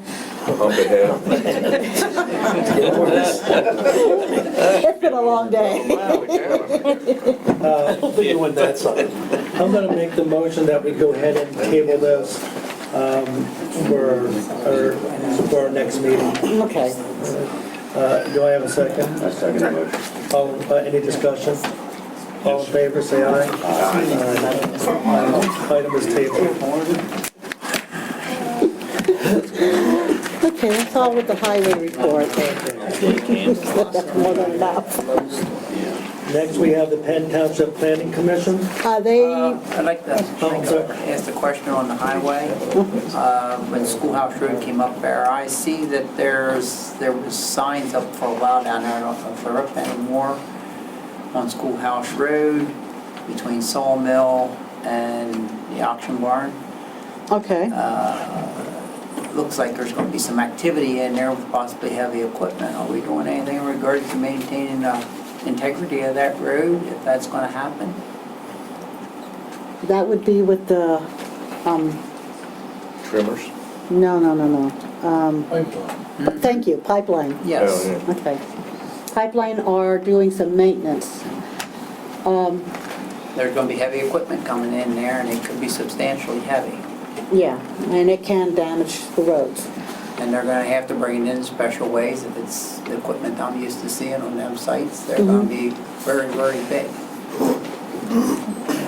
And this is between Sawmill. I have no idea where they're No, going to go in. actually- I just seen signs on the back road. Well, it's not only going to be Sawmill, it's also going to be Schoolhouse. They're working on the whole pipeline from 1115, at least past Ed's and all there. So we're looking at Sawmill, we're looking at Schoolhouse Road. So is there something we do with them, I mean, do we assess the roads now? And We then have, assess the roads when they're done? And Yeah. let them know of any damages? And how do we make them accountable? there are a utility, can we make them accountable? Yes, to some extent you can. What you do is you provide them notice prior to their work. Request a meeting to assess a road prior to the work. Okay. Provide them a letter of expectation. Tell them their options are either to voluntarily provide a bond for the road repair, and if they're not unwilling to do that, then if the road's damaged, we're gonna basically have our engineers engineer the repair. We're gonna repair it and give them a bill. They'd much rather have a bond, protect the road and fix it themselves. It's cheaper. Last thing I want to do is pay for somebody else's damage. No, we don't. Yep. And they haven't started yet, so, and I know who to contact, I got the PA1 call. Were you aware that this was going on already? I just got some PA calls that were coming in. So Yeah. you guys would have caught this? I probably would not have, no. I'll say that right up front, I probably would not have. You think that's something this township needs to keep in the back of their minds? Yeah. Could get very expensive.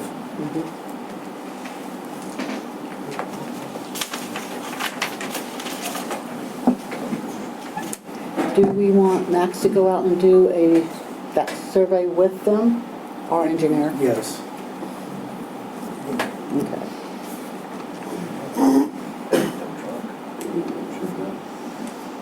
No, it's going to cost money. Well, is it part of his budget? Is he budgeted? Oh, yeah. As long as you're not exceeding budgeted monies, you don't need a motion to have your engineer do his job. We just recommend for that to take place. Direct tell him that, Okay. get it done. The direct telling to go ahead and follow through with contacting Max and the pipe mines. to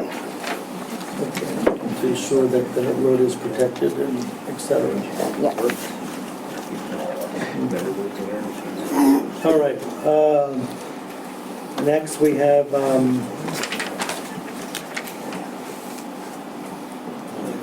the Penn Township Planning Commission. They did not, they had a meeting, but there's nothing to go to for you guys. They just were going over the zoning ordinance for an update. All right. Penn Township Economic Development. They did not submit a report. All right, next we have the zoning report. You have that in front of you. He did take care of one complaint regarding pigs. The owner stated he was going to remove them, and then he said that he did so.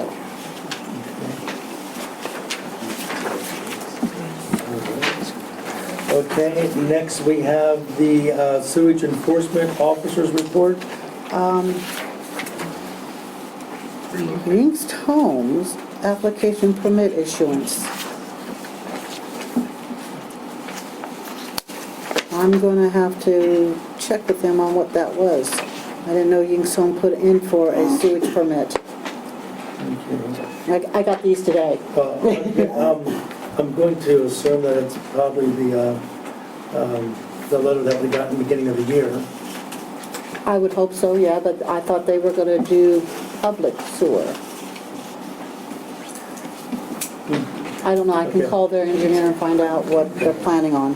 If you could, and then just let the board know what's going on with that. Okay, next with that is the Duncan and Borough land use. Yeah, this is, they're doing an Act 14 notification. This is for the reservoir. They're getting a water supply permit minor amendment for, they are, what are they doing? They're putting in a high density liner, and they are asking for a municipal letter. This municipal letter asks if we have a comprehensive plan zoning ordinance, if it's compliant with the zoning ordinance. It all is. Okay. Does this need to be handed over? Lenny's not,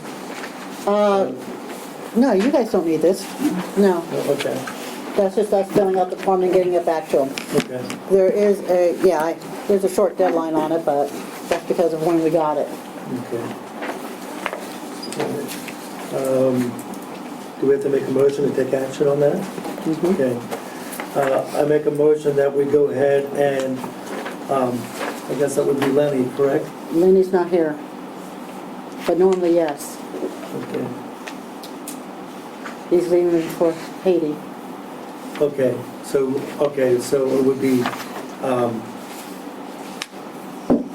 Benoni? No, it'd be Madden or, Well, it would and be- if John's not there, I can do it. Well, who's, okay, oh, so you can do it yourself without, okay. I've done them before. If there's any problems coming up, that's when we definitely want Lenny to do them. But I do know it's zoned for that, it's within the zoning, it's nothing. Okay. All right.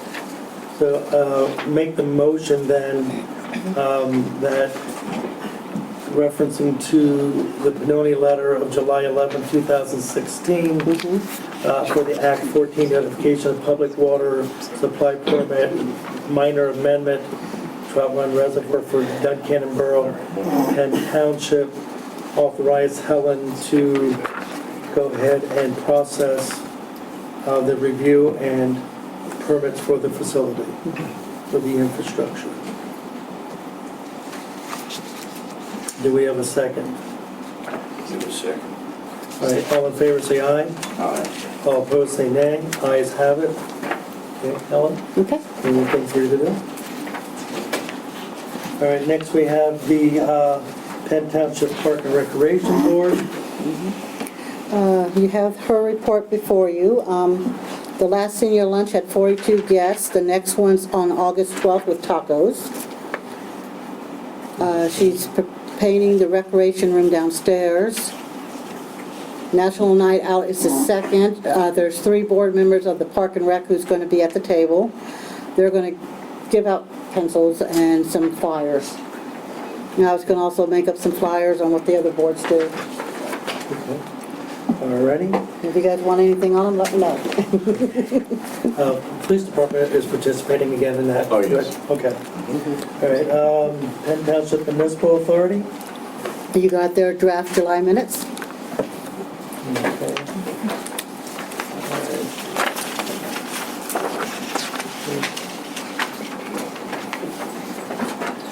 Next, we have the secretary's report.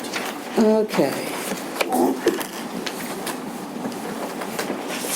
Okay, first thing on mine is the Sitco Dinos. Okay, we did the title search. The notice has been sent to all owners and everything, and it's been posted on both properties. Now, where did I put that? Dinos.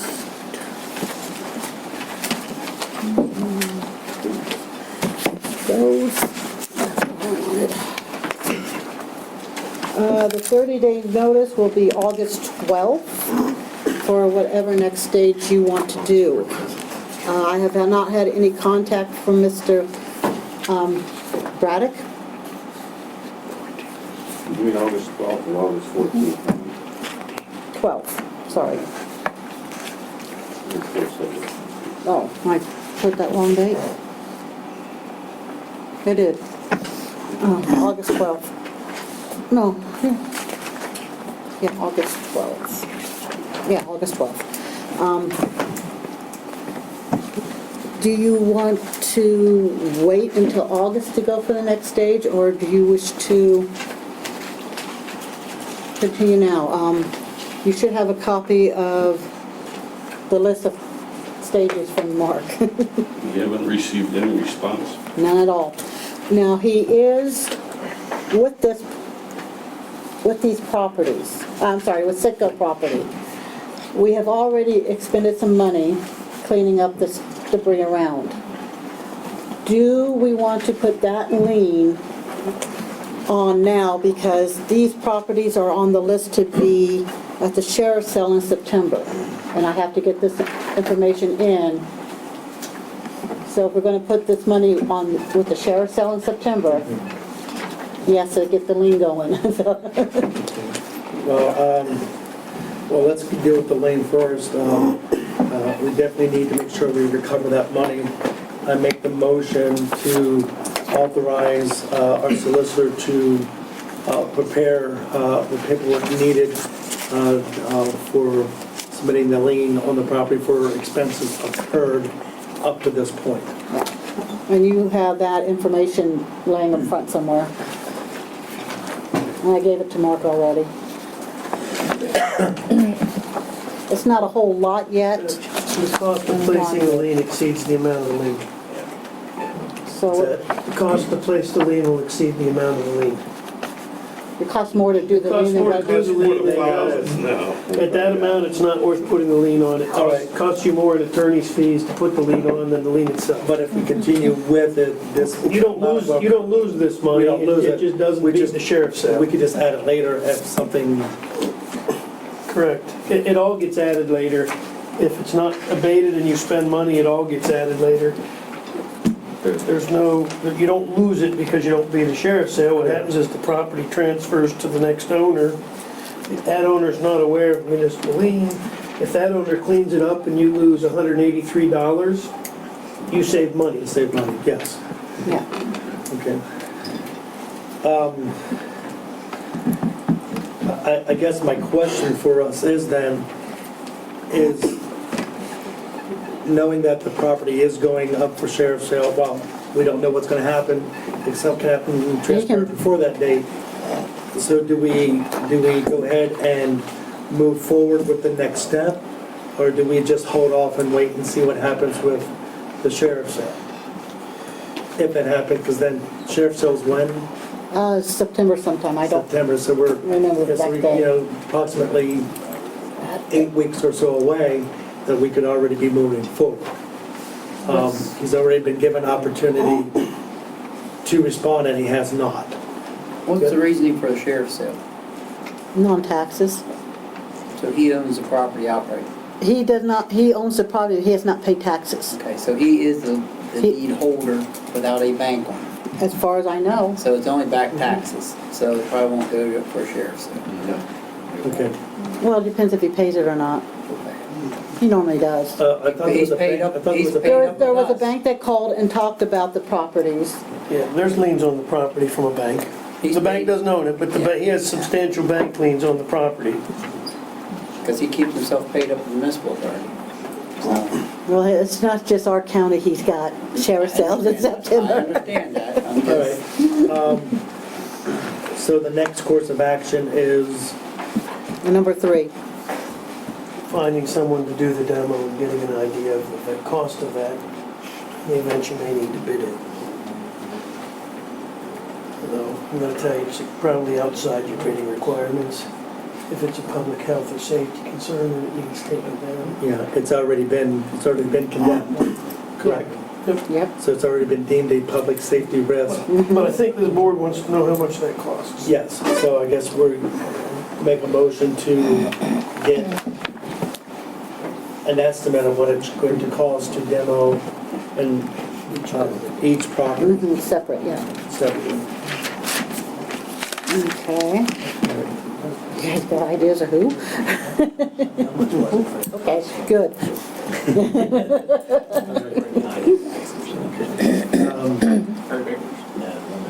Do we have a second on that motion? A motion to move forward, With getting the numbers for getting an a idea. proposal of what it's going to cost. All right, any discussion? All right, all in favor, say aye. Aye. All opposed, nay. Ayes have it. Okay, we'll move forward to finding our proposals. Okay, this data, notice of the letter, that's the date that the letter was dated, or the date when the time on it?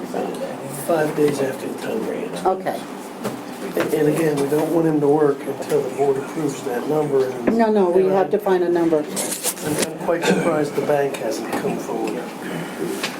Not yet, but the bank that contacted me stated that, Okay. they expect to receive it. And then, Okay, and so that's something, I guess, if the bank's contacted the municipality and said, we expect to receive those properties, or foreclosure, or whatever reason they expect, that's an indication to the board that they may want to wait. Because when the bank receives it, the bank will clean them. The bank will take care of it. And so depending, you're gonna weigh the costs, time, those kinds of things, and see if you wanna jump right into demo of the building, or have the bank come in and now you have some deep pockets with some money that wants to clean it up because they're not gonna resell it the way it is. Correct. So, no, the motion was just to get an idea of the costs. yeah, And go no further than that at this point. So probably next meeting, you'd want that on the agenda, figure out what your costs were. I would say follow up with the bank, get a little more detail or a good feeling about why they think they're the ones that are gonna get it. they had the biggest lien. But if it's not paid, Yeah, right, okay. Okay. Yeah, they do have a big lien. yeah. And they've already asked what we want, so. We did Rupp Road, FEMA update from the January snowstorm. They're saying around September to call them back. What happened is right after we did all our meetings up there to find out how much it is, 2 of their team members for Perry County left. So they have 2 team members doing the whole county, and it's taken a little longer than they expected. Okay. Okay. Next thing is fall cleanup. It's that time of year again. This is, the only thing I'm looking for now is if you wish to advertise for, put it up a bit. This would be for the normal stuff, the bulk waste, CFCs and that stuff. With that, I checked with this, with the county about this iGreen Electronics. if we would go with them, the first truck is free. Every truck after that is $500. They will not take the old televisions and the old monitors at this point. They can't by law. The county is looking to try to get this Maryland company to come in to do a county-wide one for those things. But all other electronics are taken. So if you wish to do that, I'd need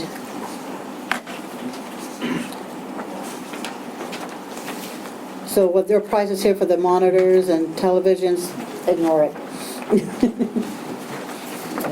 So it's a two question here. Do you wish to put the bids out for the fall cleanup?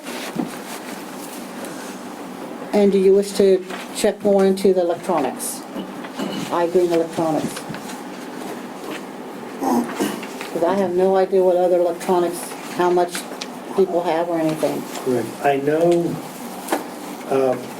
nobody takes TVs, not even your thrift stores. The only thing that a program that Goodwill has is a contract with Dell, with like, old computers and monitors at Goodwill, and then Dell comes and gets them and does whatever they do with them.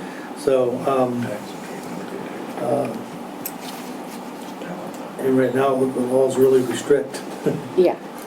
Because of DEP and different regulations there. And that's why county's having trouble getting this Maryland company in.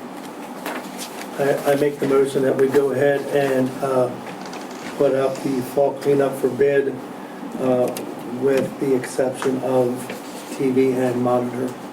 So you want me to contact the iGreen Electronics? Yes. Okay. Because that would be actually a separate from this. Okay.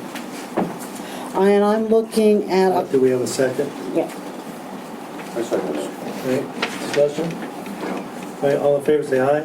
Aye. And the... All opposed nay, ayes have it. Okay, and the date's October 13th through 15th, that's Thursday, Friday, Saturday. Okay. Again, that was October 13th, 14th, 15th.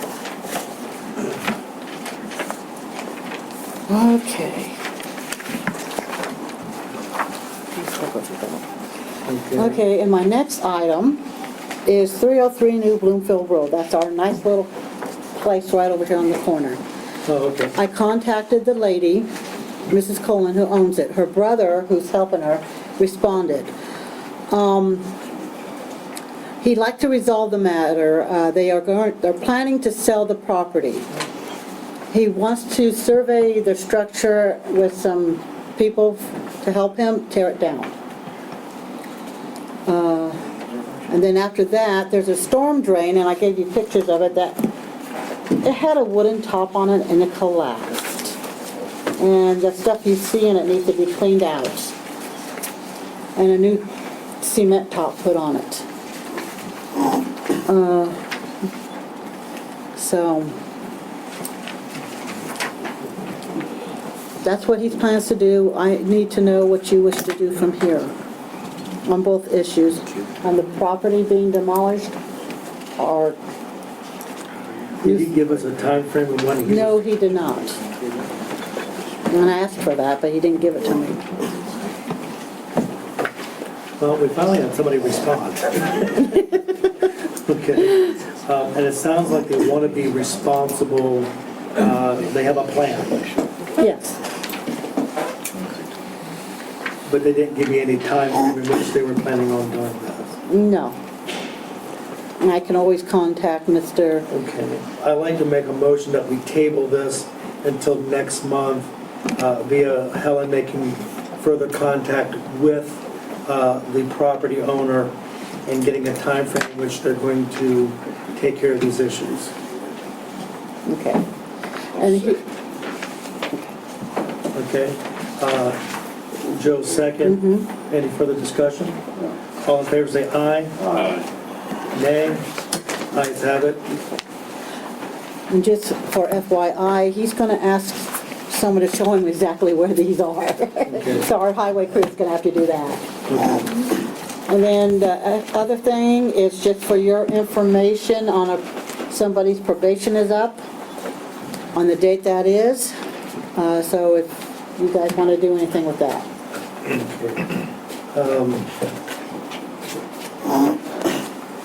What I would ask, Brian, if you would like to put together a evaluation on the end of the probation period here and give your recommendation to the board. Several things. One, do we continue employment because it is the end of the probation period? Then also, if, according to his work performance and all that stuff, is there a warranted pay increase? Which normally, at the end of the probation period, do we normally offer Helen a It has been done in the past. It has been done in the past, okay. But it's not the rule. No. Okay. It depends on when the probation is. And if you just come back to the board and give us a recommendation, after the evaluation, and provide that to the board. Okay. That's all I have. And there's no engineer report. And we have no engineer report.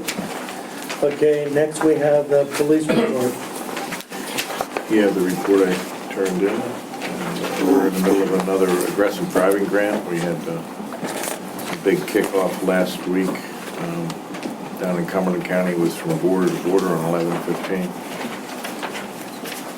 That goes until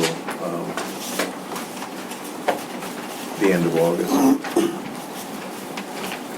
And we picked up 4 new officers, and we're in the process of training them and getting them up and running. With the 4 new officers, where does that leave us with manpower? Are we good, or we're still? We have 1 badge left. We have 1 badge left right now.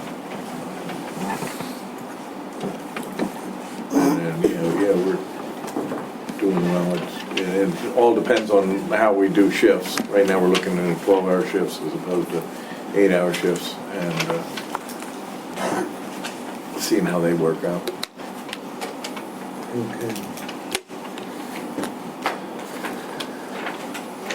Okay, next we have the solicitor's report. Nope. You got the item in the Public Safety Committee? Oh, yes, I'm sorry, I do apologize. We received a letter from Duncannon Borough on the 25th of July, and it's from their Public Safety Committee.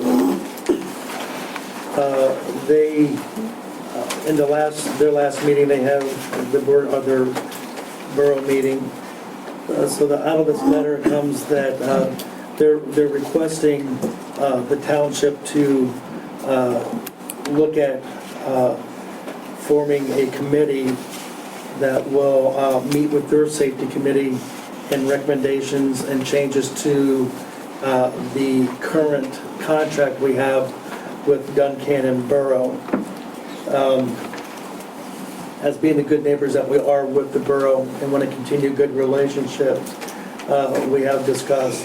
So I'd like to make the motion that we form our committee here to represent the township and the supervisors for discussion with the safety committee of Duncannon Borough. I would like to appoint Joe Landis. He is already our representative to the police department. Second, it would be, of course, in all interest that our chief of police was a part of these discussions and talks. And then we would invite and request that our solicitor be a part of that, because their solicitor will be there too. Because there was, in this body of the letter, there is questions about the legality of the current police contract, whether or not if it's a valid contract on the Duncannon side with their ordinances and stuff like that. So with that being said, second, if I could have a second on that motion to form this committee to represent the township with talks with Duncannon Borough's Safety Committee. Second that motion, sir. Do we have any discussion? Okay. All right, all in favor say aye. Aye. All opposed say nay.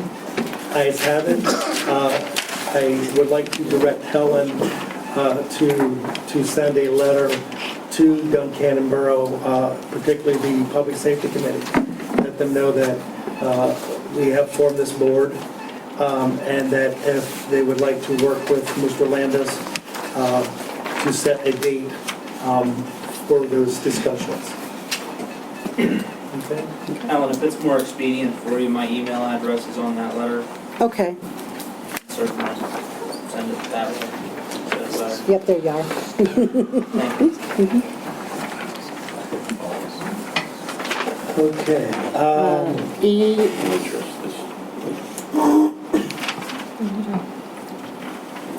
Oh, yes, the EMS letter? yes. There's two letters there, one's EMS and one's response to police and one is call boxes. So just Yes. clarify which one. Okay, we're going to discuss I guess the next letter is from the Duncannon Emergency Medical Services. The first letter is referencing to our police responding to all EMS calls.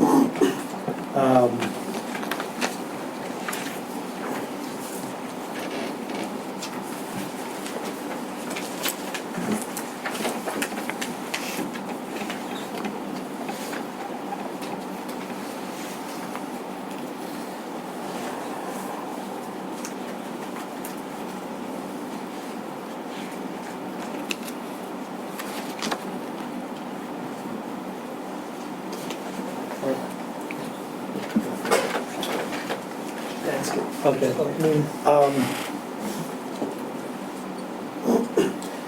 This topic was discussed this evening In your executive in our session. executive session. Okay. Okay, there was a, If you guys don't want to address it, table it and bring it up to the next meeting and figure out how you want to handle it. You're asking for a policy. If you want to make the policy tonight, make it. If you don't. If you want to discuss it more based upon either a police personnel, but it's a policy request for the municipality. Inside of it. yeah. No, for you. So for me.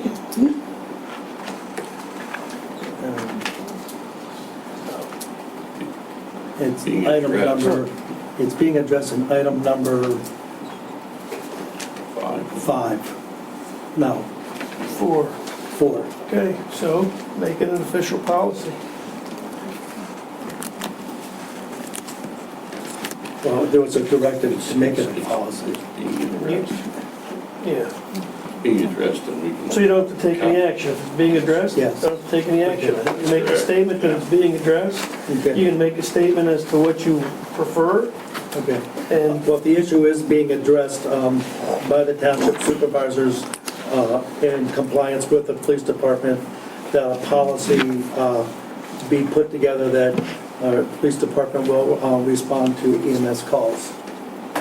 Part of that policy will look like, until we get the standard operating policy put out, it will come back to the supervisors for review. But of course, if our officer's on a response call, he can't respond unless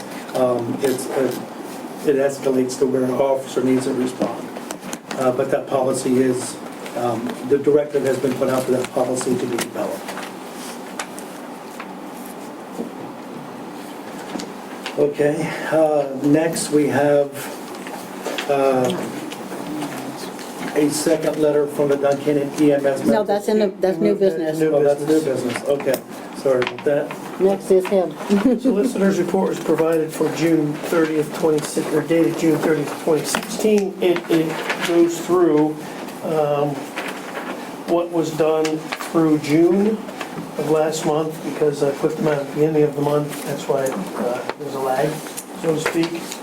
Or as I say, the end of the month, you get them at the beginning of the month. Be happy to answer any questions regarding the activities on that report. In addition, I was asked at last meeting the status of the ward matter. spoke with Attorney Dissinger actually during another meeting that we had at the Township. Mr. Dissinger was unaware of some information involved in that case. I, following day, provided him that additional information. The Court of Common Pleas of Perry County, because the case has not been moved, has put the case on what they're going to call a call list. That call list date is August 18th. I'm going to attempt to try to get the issues resolved regarding the screening of the fence, the gates, the entranceways, so that it's in compliance with the conditional use prior to the 18th. If it's not, I'll be asking the court to list that for hearing on the 18th of August. Okay. All right, thank you, sir. All right, next we have permit report. You have it in front of you. A lot of solar panels this year. This is, the one for this report is the fourth one. Cell towers are upgrading equipment and stuff, and of course, Sheets is doing the demolition of the car wash and upgrades of the store on 11/15. And that's it, and we've had, we got signed permits with the Sheets, and we had a wireless permit for one of the cell towers because they are also installing a brand new battery cabinet, which under our ordinances, we get to charge them for it. So that's there. If they're just changing out the antennas, we can't charge them for antennas. That's maintenance. But new electrical, new cabinet, new wires, that's all under the wireless ordinance. Okay, all right. Next we have correspondence. Okay, the first one you have is Central Westmoreland called. A number of years ago, we piggybacked with them to get a vehicle. Every year they send us things to rejoin them. We have not done so, oh my gosh, 7, 8 years. So basically, it's just a courtesy letter they're sending us, letting us know that. If we want to join for 1 year, it's $195, for 2 years, $350. But we are taking full advantage of Co-stars. Co-stars and DGS pricing and all that Yeah. stuff. Okay. The second item is from Perry County Economic Management, Emergency Management. There's a trans-car team having training. You probably know more about this than I do, Craig.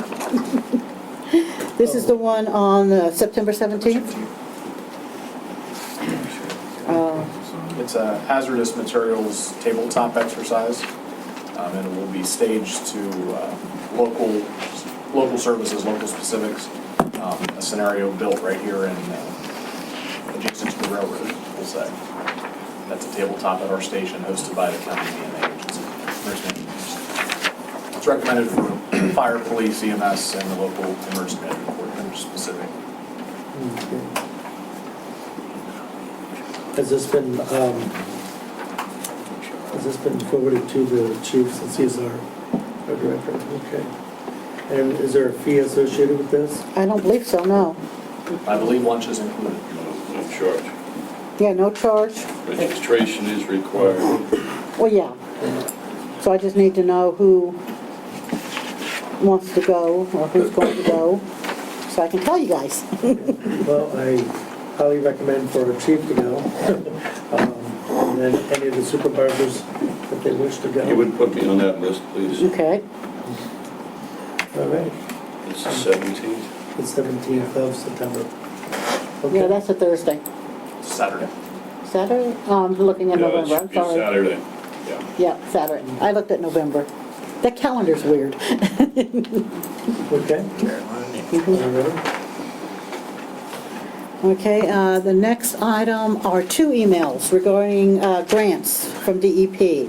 One is for Small Business Advantage, and one is to plant trees along streams for property owners. And these are not for the township, but for No, these- residents and businesses Yes. of the township. Yeah. Okay. And these have to be in by when? Oh, let me see here. This one, For the businesses? Other cans, first come, first served, fiscal year, okay, when the fiscal funds are exhausted, or April 14th, just came out Okay. on the 25th for the small business. Is there, What I would do with this one here, I would recommend getting this information to our economic team, and maybe they can go ahead and get this, disseminate this out, or how do we normally disseminate this information out? that's the first time I ever got anything like this. Okay. Newsletter coming out. Yeah, we could put it in the newsletter. Would it be too late for the newsletter? No. Go ahead and add it to the newsletter, Okay, but it also would get John Gerner Yeah. and the economic team knowing about it. involved. So, get that information out that way. Okay, And then also for the tree, the green along the green one? waterways for persons owned properties, I would, likewise, I'd do the same thing, get that in the newsletter. Yeah. Is there a time frame? I'm not seeing any time frame, so I'll read it in more detail and find out. And I don't know if that would have anything to do with the notifying Appalachian Trail, or they would be, I could do that. well, I mean, as in helping notifying people along those areas? I don't know. I'm just thinking of a way to get the information. Well, in our township, that wouldn't work for them, but the other townships maybe. I'll notify the trail. Okay. That's the best way to do it. Yeah, that one is August 1st to September 15th. Ooh. That's tight, I know, but that won't make for the newsletter. But I can still call the Appalachian Trail. I can get it on the Well, cable. maybe we can do a nice blurb in the newspaper. Hint, hint, hint. That, Penn Township residents that live along waterways wish to have trees planted, they can apply for grant information. See Township office. See the Township office. You're gonna earn your keep tonight, Jen. Okay. The next thing, the last thing I have under correspondence is the Perry County Council of Arts is having a fundraising event on September 4th. And if you guys wish to go to it, we have to respond by the 19th. I have cards. There's live auctions, you get to hear music. It's $50 per person if you wish to go.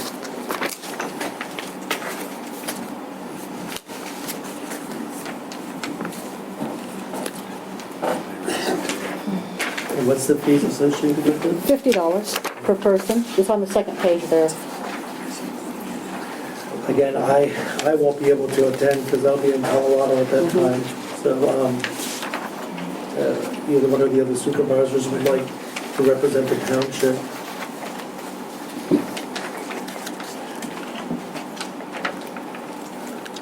I guess we'd have to take a motion because it's an expenditure, correct? Yeah. I make a motion that if either one of the two supervisors or Helen or Libby would like to represent the township at the country casual September, it's actually reserved by the 19th. Yeah, reserved by the 19th, but it's going to happen on September 4th. September 4th, okay. It's at Hunters Valley. Authorize that if any of the township staff, as the secretary or the treasurer or the supervisors wish to attend, that the fee would be paid by the township for this event. Do we have a second? Any discussion? All right, all in favor say aye. Aye. All opposed say nay. Okay, Helen, if you just want to put an email out to the three supervisors, just so I can respond back to it. Okay. With the previous, with the grant information, can we make sure that information gets up on the township website, please? Yes. I gotta look up that other stuff you sent me the email on. That's all I have under correspondence. Okay, now we have underneath old business. We had the marijuana ordinance that we tabled. We had information given to us about the medical marijuana, and then we also received correspondence, which I didn't receive that correspondence, you guys must have said it. Email to you and Yeah. said, could you share this with people? Yeah. yes, correct. I know I sent it to the other supervisors, but I thought I CC'd you also. Okay, Not I that one. apologize. Basically, the response letter from our solicitor was that There's 150 licenses available in the state. It's going to take 2 years for regulations for those dispensary licenses or distribution centers to be coming out. If you're watching the news, they're saying, well, we just got our committee together, so now we can start making the regulations for these things. And so what this ordinance that they sent out is saying to you, hey, create a zone for this. Well, you have a zone for this because it's no different than any other manufacturer zone. And in fact, the law says, and this ordinance recognizes, that if you have zoning in your municipality and this falls into one of those zones, manufacturer, or if you have a specific one, you could have a narcotics manufacturer, manufactured products, light manufacturer. They must comply with all current township zoning ordinances and regulations. So it begs the question, are you premature to create a specific zoning ordinance and spend all of that money when there's only going to be 150 licenses issued across the state, there's no regulations yet, and you have zoning that would address, my question... agriculture, pharmaceutical... Right. Well, right, and the question is, the guy, if an aspirin manufacturer company wants to come to town, you don't have an aspirin manufacturing or distribution ordinance, and you don't have, now small distilleries are available. You don't have a moonshine manufacturing ordinance.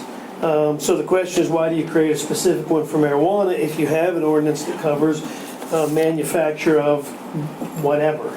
Now, that's not to say, okay, throw your hands up and do nothing. Maybe you review your current ordinances and say, okay, where would this use fall into? If not, you would adjust your current ordinance to meet that use and make sure that it applies versus establishing an entire medical marijuana zoning ordinance.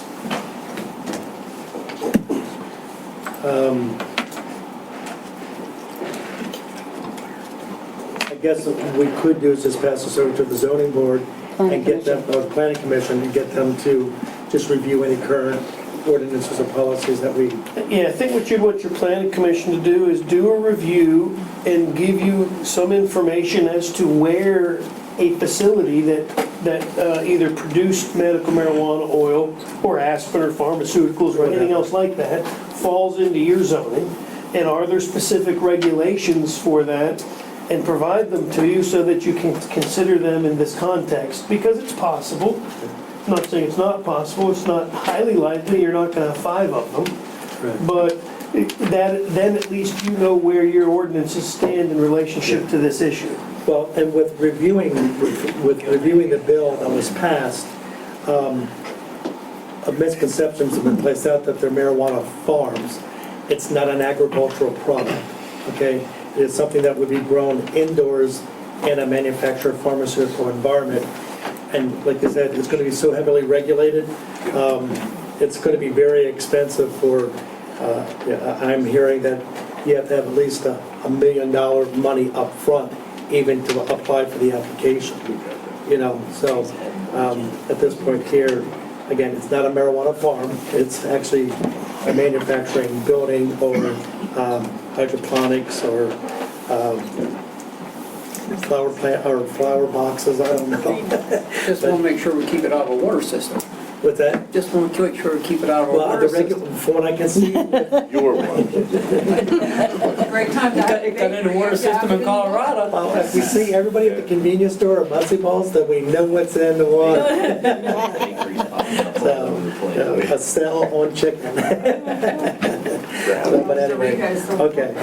Just if you could go ahead and get the planning to look at that. I could do that. All right. Okay. Okay. Next on the list, Budget workshops. The first one's just tomorrow tomorrow. for highway, capital reserve, and liquid fuels. And that's here at the township. That's at here 7 tomorrow p.m. at 7. August 25th is the Park and Rec and the police. And September 29th is the office. And the rest of the township. Yeah. Okay. Okay, newsletter, articles by the 5th, hint, hint, hint. And I And that promise, goes for that one and that one too. and I promise to keep it short this time. Nobody sent you anything yet? No, they have not. Notified. And I should say all 3. Yeah, you too, 4 of you. I told Karen to make sure you guys got reminded. And I did send you extra early this time. Yeah, you did. I just need everything by the 5th. Okay. We had a question about the Aikens property, that's across from King's End. Yes. The RV has been moved, but Lenny figured that that was no different than my son asking to sell his car on my property, because that was supposed to be registered to his son, wasn't it? I believe so. Yeah. So that's the same as if Andy lived in Marysville that wanted to put it on 274, and so on my property. He figures that's no difference. And of course, the person's not here. Now, the next question was from Linker, regarding Linker. Well, Lenny, what happened, to answer the question first, is DEP only gave Mr. Linker permission to go comply with our ordinance. That is why nothing else has been moved, the rock's not gone, the dirt pile's not gone, that's all he was allowed to do. After that was done, there was no permission. I got a letter from Perry County Conservation. The first part of his general NPDES permit for stormwater discharges has gone through, and that's just for completeness. The completeness review has been done. Now they're going to do the technical review. We still can't move anything. You can't move anything. Okay. And it states specifically in the letter, this is not a final action. That's going to be the review of the adequacy of the application and its components to determine if sufficient information exists to render a decision. Do you want me to do a right to know so we know what they're submitting? Oh, absolutely. Okay. Knowing the history. Mm-hmm. Okay. So I'll do that up there again. They'll go, why do you want this? Okay, I'll get that up to the county. The next thing is request for proposals. Engineer, UCC inspectors, zoning officers, sewage enforcement, and CPA. Do you wish me to advertise for that? Yes, I make a motion that we go ahead and have Helen advertise for proposals for the engineers, uniform construction code inspectors, zoning officers, sewer enforcement office, the CPA. These are that are normally approved at the Beginning of the year. reorganizational meeting, the first Monday of the year. It is always healthy for us to be able to sometimes have fresh eyes on the township, to be able to review our departments and give us a good perspective. So with that, I make the motion that we give Helen the permission to go ahead and request proposals. And also send a proposal, a request for proposal to the list I have. Yes. I've gotten over the years. And I guess, is that something we would need to advertise? Normally you do to get Okay. other people I don't send it to. And to advertise and pay the fees for the advertisement. And I'll make sure they understand in the cover letter that this will not start until January of 2017. Correct. Right? Is that your motion? Yes. I second it. All right. Any discussion? No. All right, all in favor, say aye. Aye. Opposed, nay. Ayes have it. Okay, and the last thing was yours. Okay, I just want to take one quick moment so we can wrap this up and get out of here. We did have the concert to benefit the businesses in the business corridor.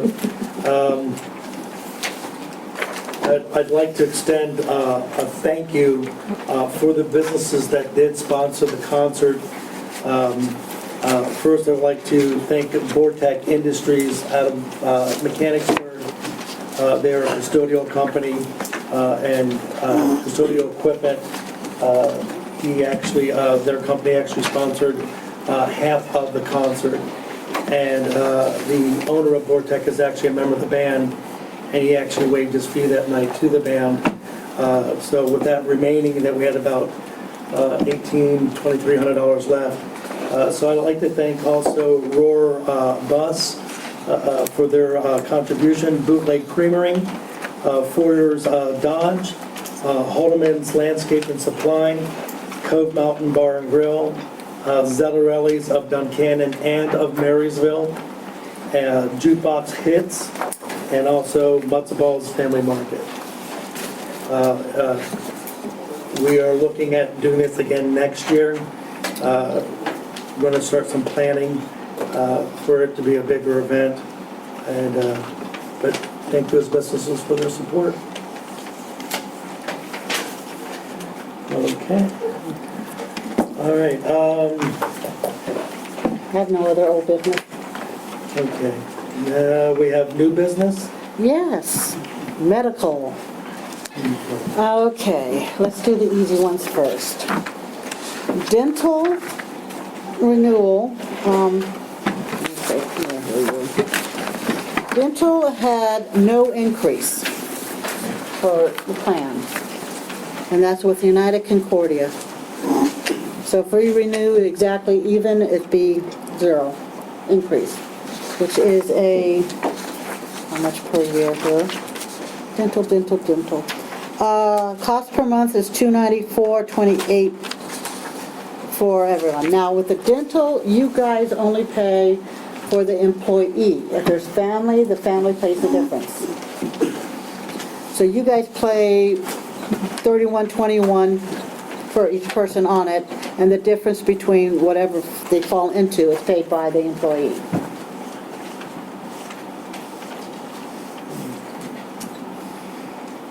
Is that consistent with what it says on the first letter of the memo? First page? Yes. Under UCCI dental renewal? Mm-hmm. I'm showing your dental coverage is covering one single, one employee spouse, and 2 families. Yes. That's Steve, me, Mike, and Jason. Okay. The chief normally waives. Okay. And that will, this will actually be a little bit more depending on what Mr. Chubb wants. Mm-hmm.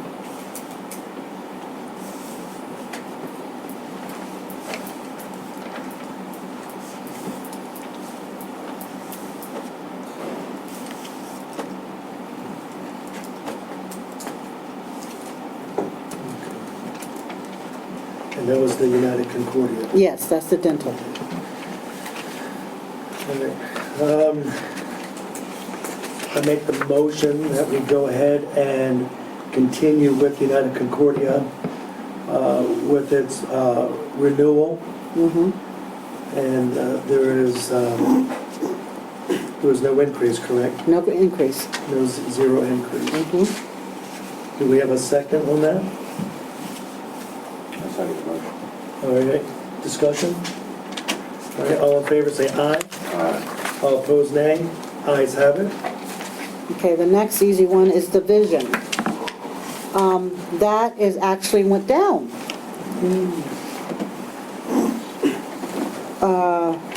Basically, that's a monthly savings of $11.64. Again, we have 1 employee, 2 employee and spouse, and 1 family, and whatever Mr. Chubb will be wanting.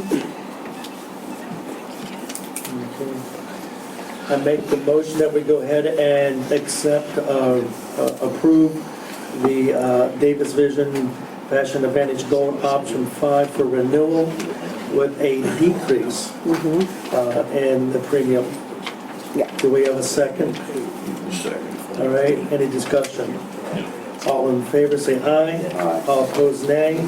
Ayes have it. We'll be able to see clear tomorrow. Debatable. Okay, now the hard one, the medical. If we stay with the same plan and the same company, we're looking at a 6.18% increase. And this is not counting the new guy. Well, the increase will still be the same, he would fall under it. She also talked at the executive session about Capital Blue, Aetna, Highmark, but she did not recommend Highmark or Aetna because the increase is silly, really high. So you guys were looking at both Geisinger and a Capital Blue plan. The Capital Blue plan is equivalent to the Geisinger. Not exact, but equivalent.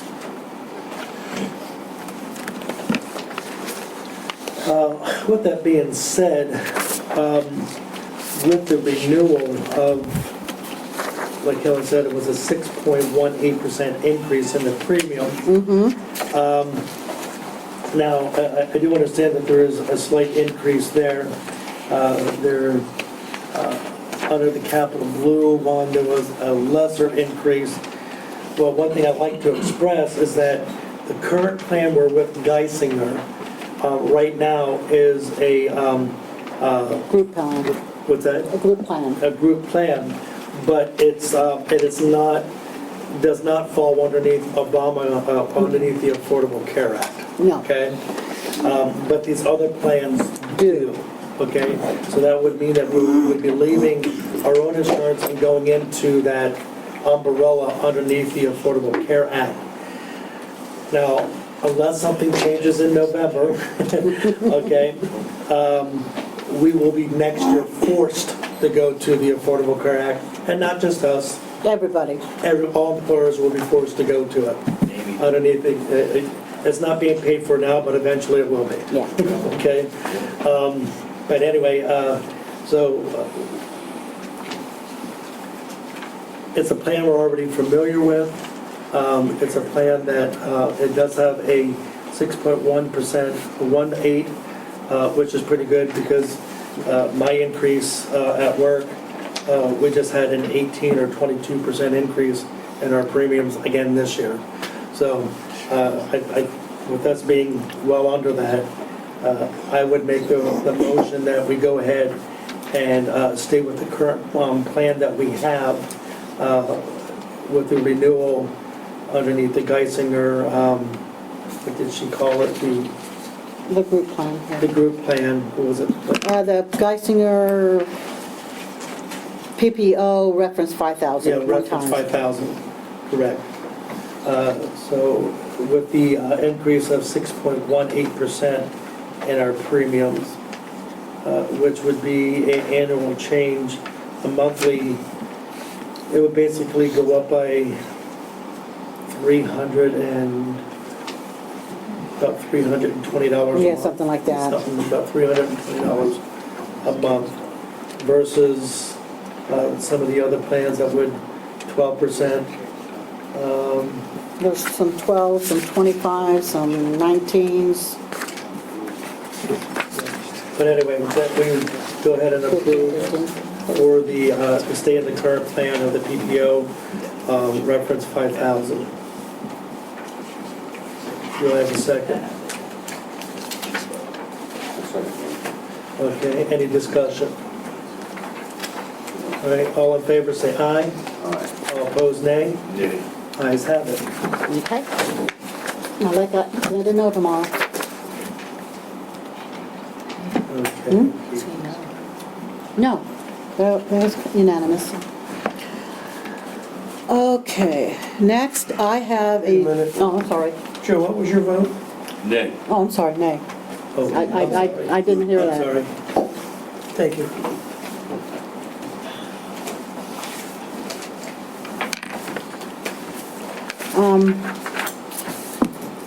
The next thing I have is the George Junior Republic. Drew Tush came into the office today, and you have the email he sent me. He's an employee of this George Junior Republic. He's a community service coordinator.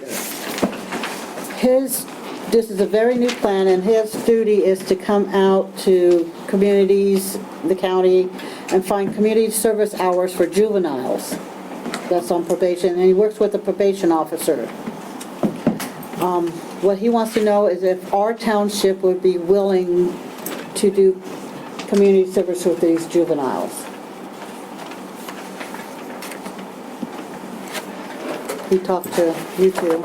Yeah, he monitors them and gives them a couple of chances if they don't show and stuff like that, then they're off the list and they pull somebody back in. But he does work with the probation.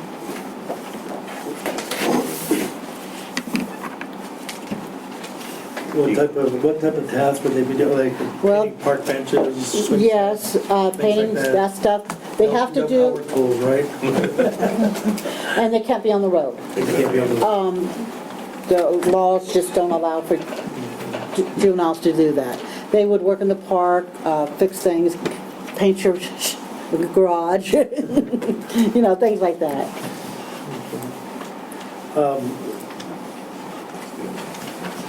I guess my question for a solicitor, is there a liability issue for us?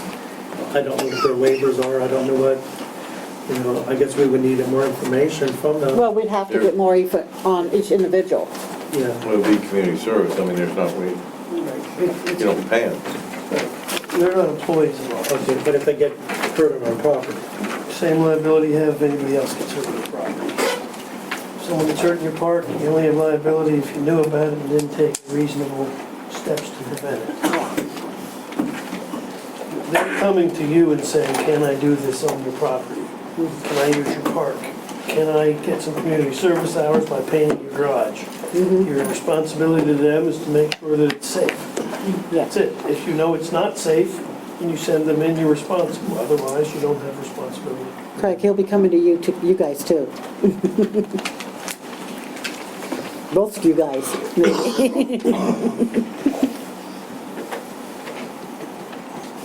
What's the wish of the board?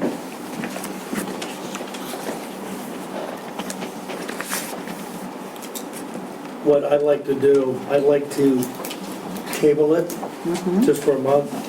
What I'd like to do is, I'd like to contact, is it Mr. Tush? I'd like to contact Mr. Tush and just get some further discussion with him. And then we'll get a clearer picture next month. Okay. Okay? Second? Do we have a second? To table? Did you make a motion? Yes. To table. All right, do we have a second? All in favor say aye. Aye. All opposed, nay. Ayes have it. Motion passed on the table for next month. Okay, and now we have the other letter from the EMS for the box 209. Okay. 2-09. I do apologize. I thought we had addressed this in that discussion with the other EMS issues with Marysville and East Pennsboro. Who was going to cover what. The correspondence is that shall serve as a form to the supervisors advanced life support response matrix in the firebox 2-09, which covers Burley Road and south to Marysville Borough line. They're requesting that the paramedic 81 stationed at the Duncannon EMS on the 16th Ramada Drive become primary paramedic unit as opposed to the Cumberland Medic 86 station on Good Hope Road in Hampton Township. So the Cumberland Medic 86 should then be second due to the paramedic unit.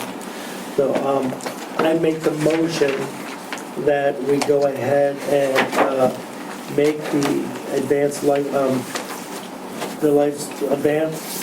life support response matrix firebox 209, which is Burley Road south of Marysville Borough that requests that the paramedic 81 station at the Duncannon EMS be the primary for that call box, with the Cumberland Medic 86 being the second due paramedic unit for this zone. I'll second it. Okay. All in favor say, oh, any discussion? All in favor say aye. Aye. All opposed say nay. Ayes have it, motion passes. Anything else? That's all I have. All right, I make the motion that we go ahead and close the meeting. I'll second that meeting. Okay, all in favor, say aye. All opposed, nay. Meeting is adjourned. Right. Checks, and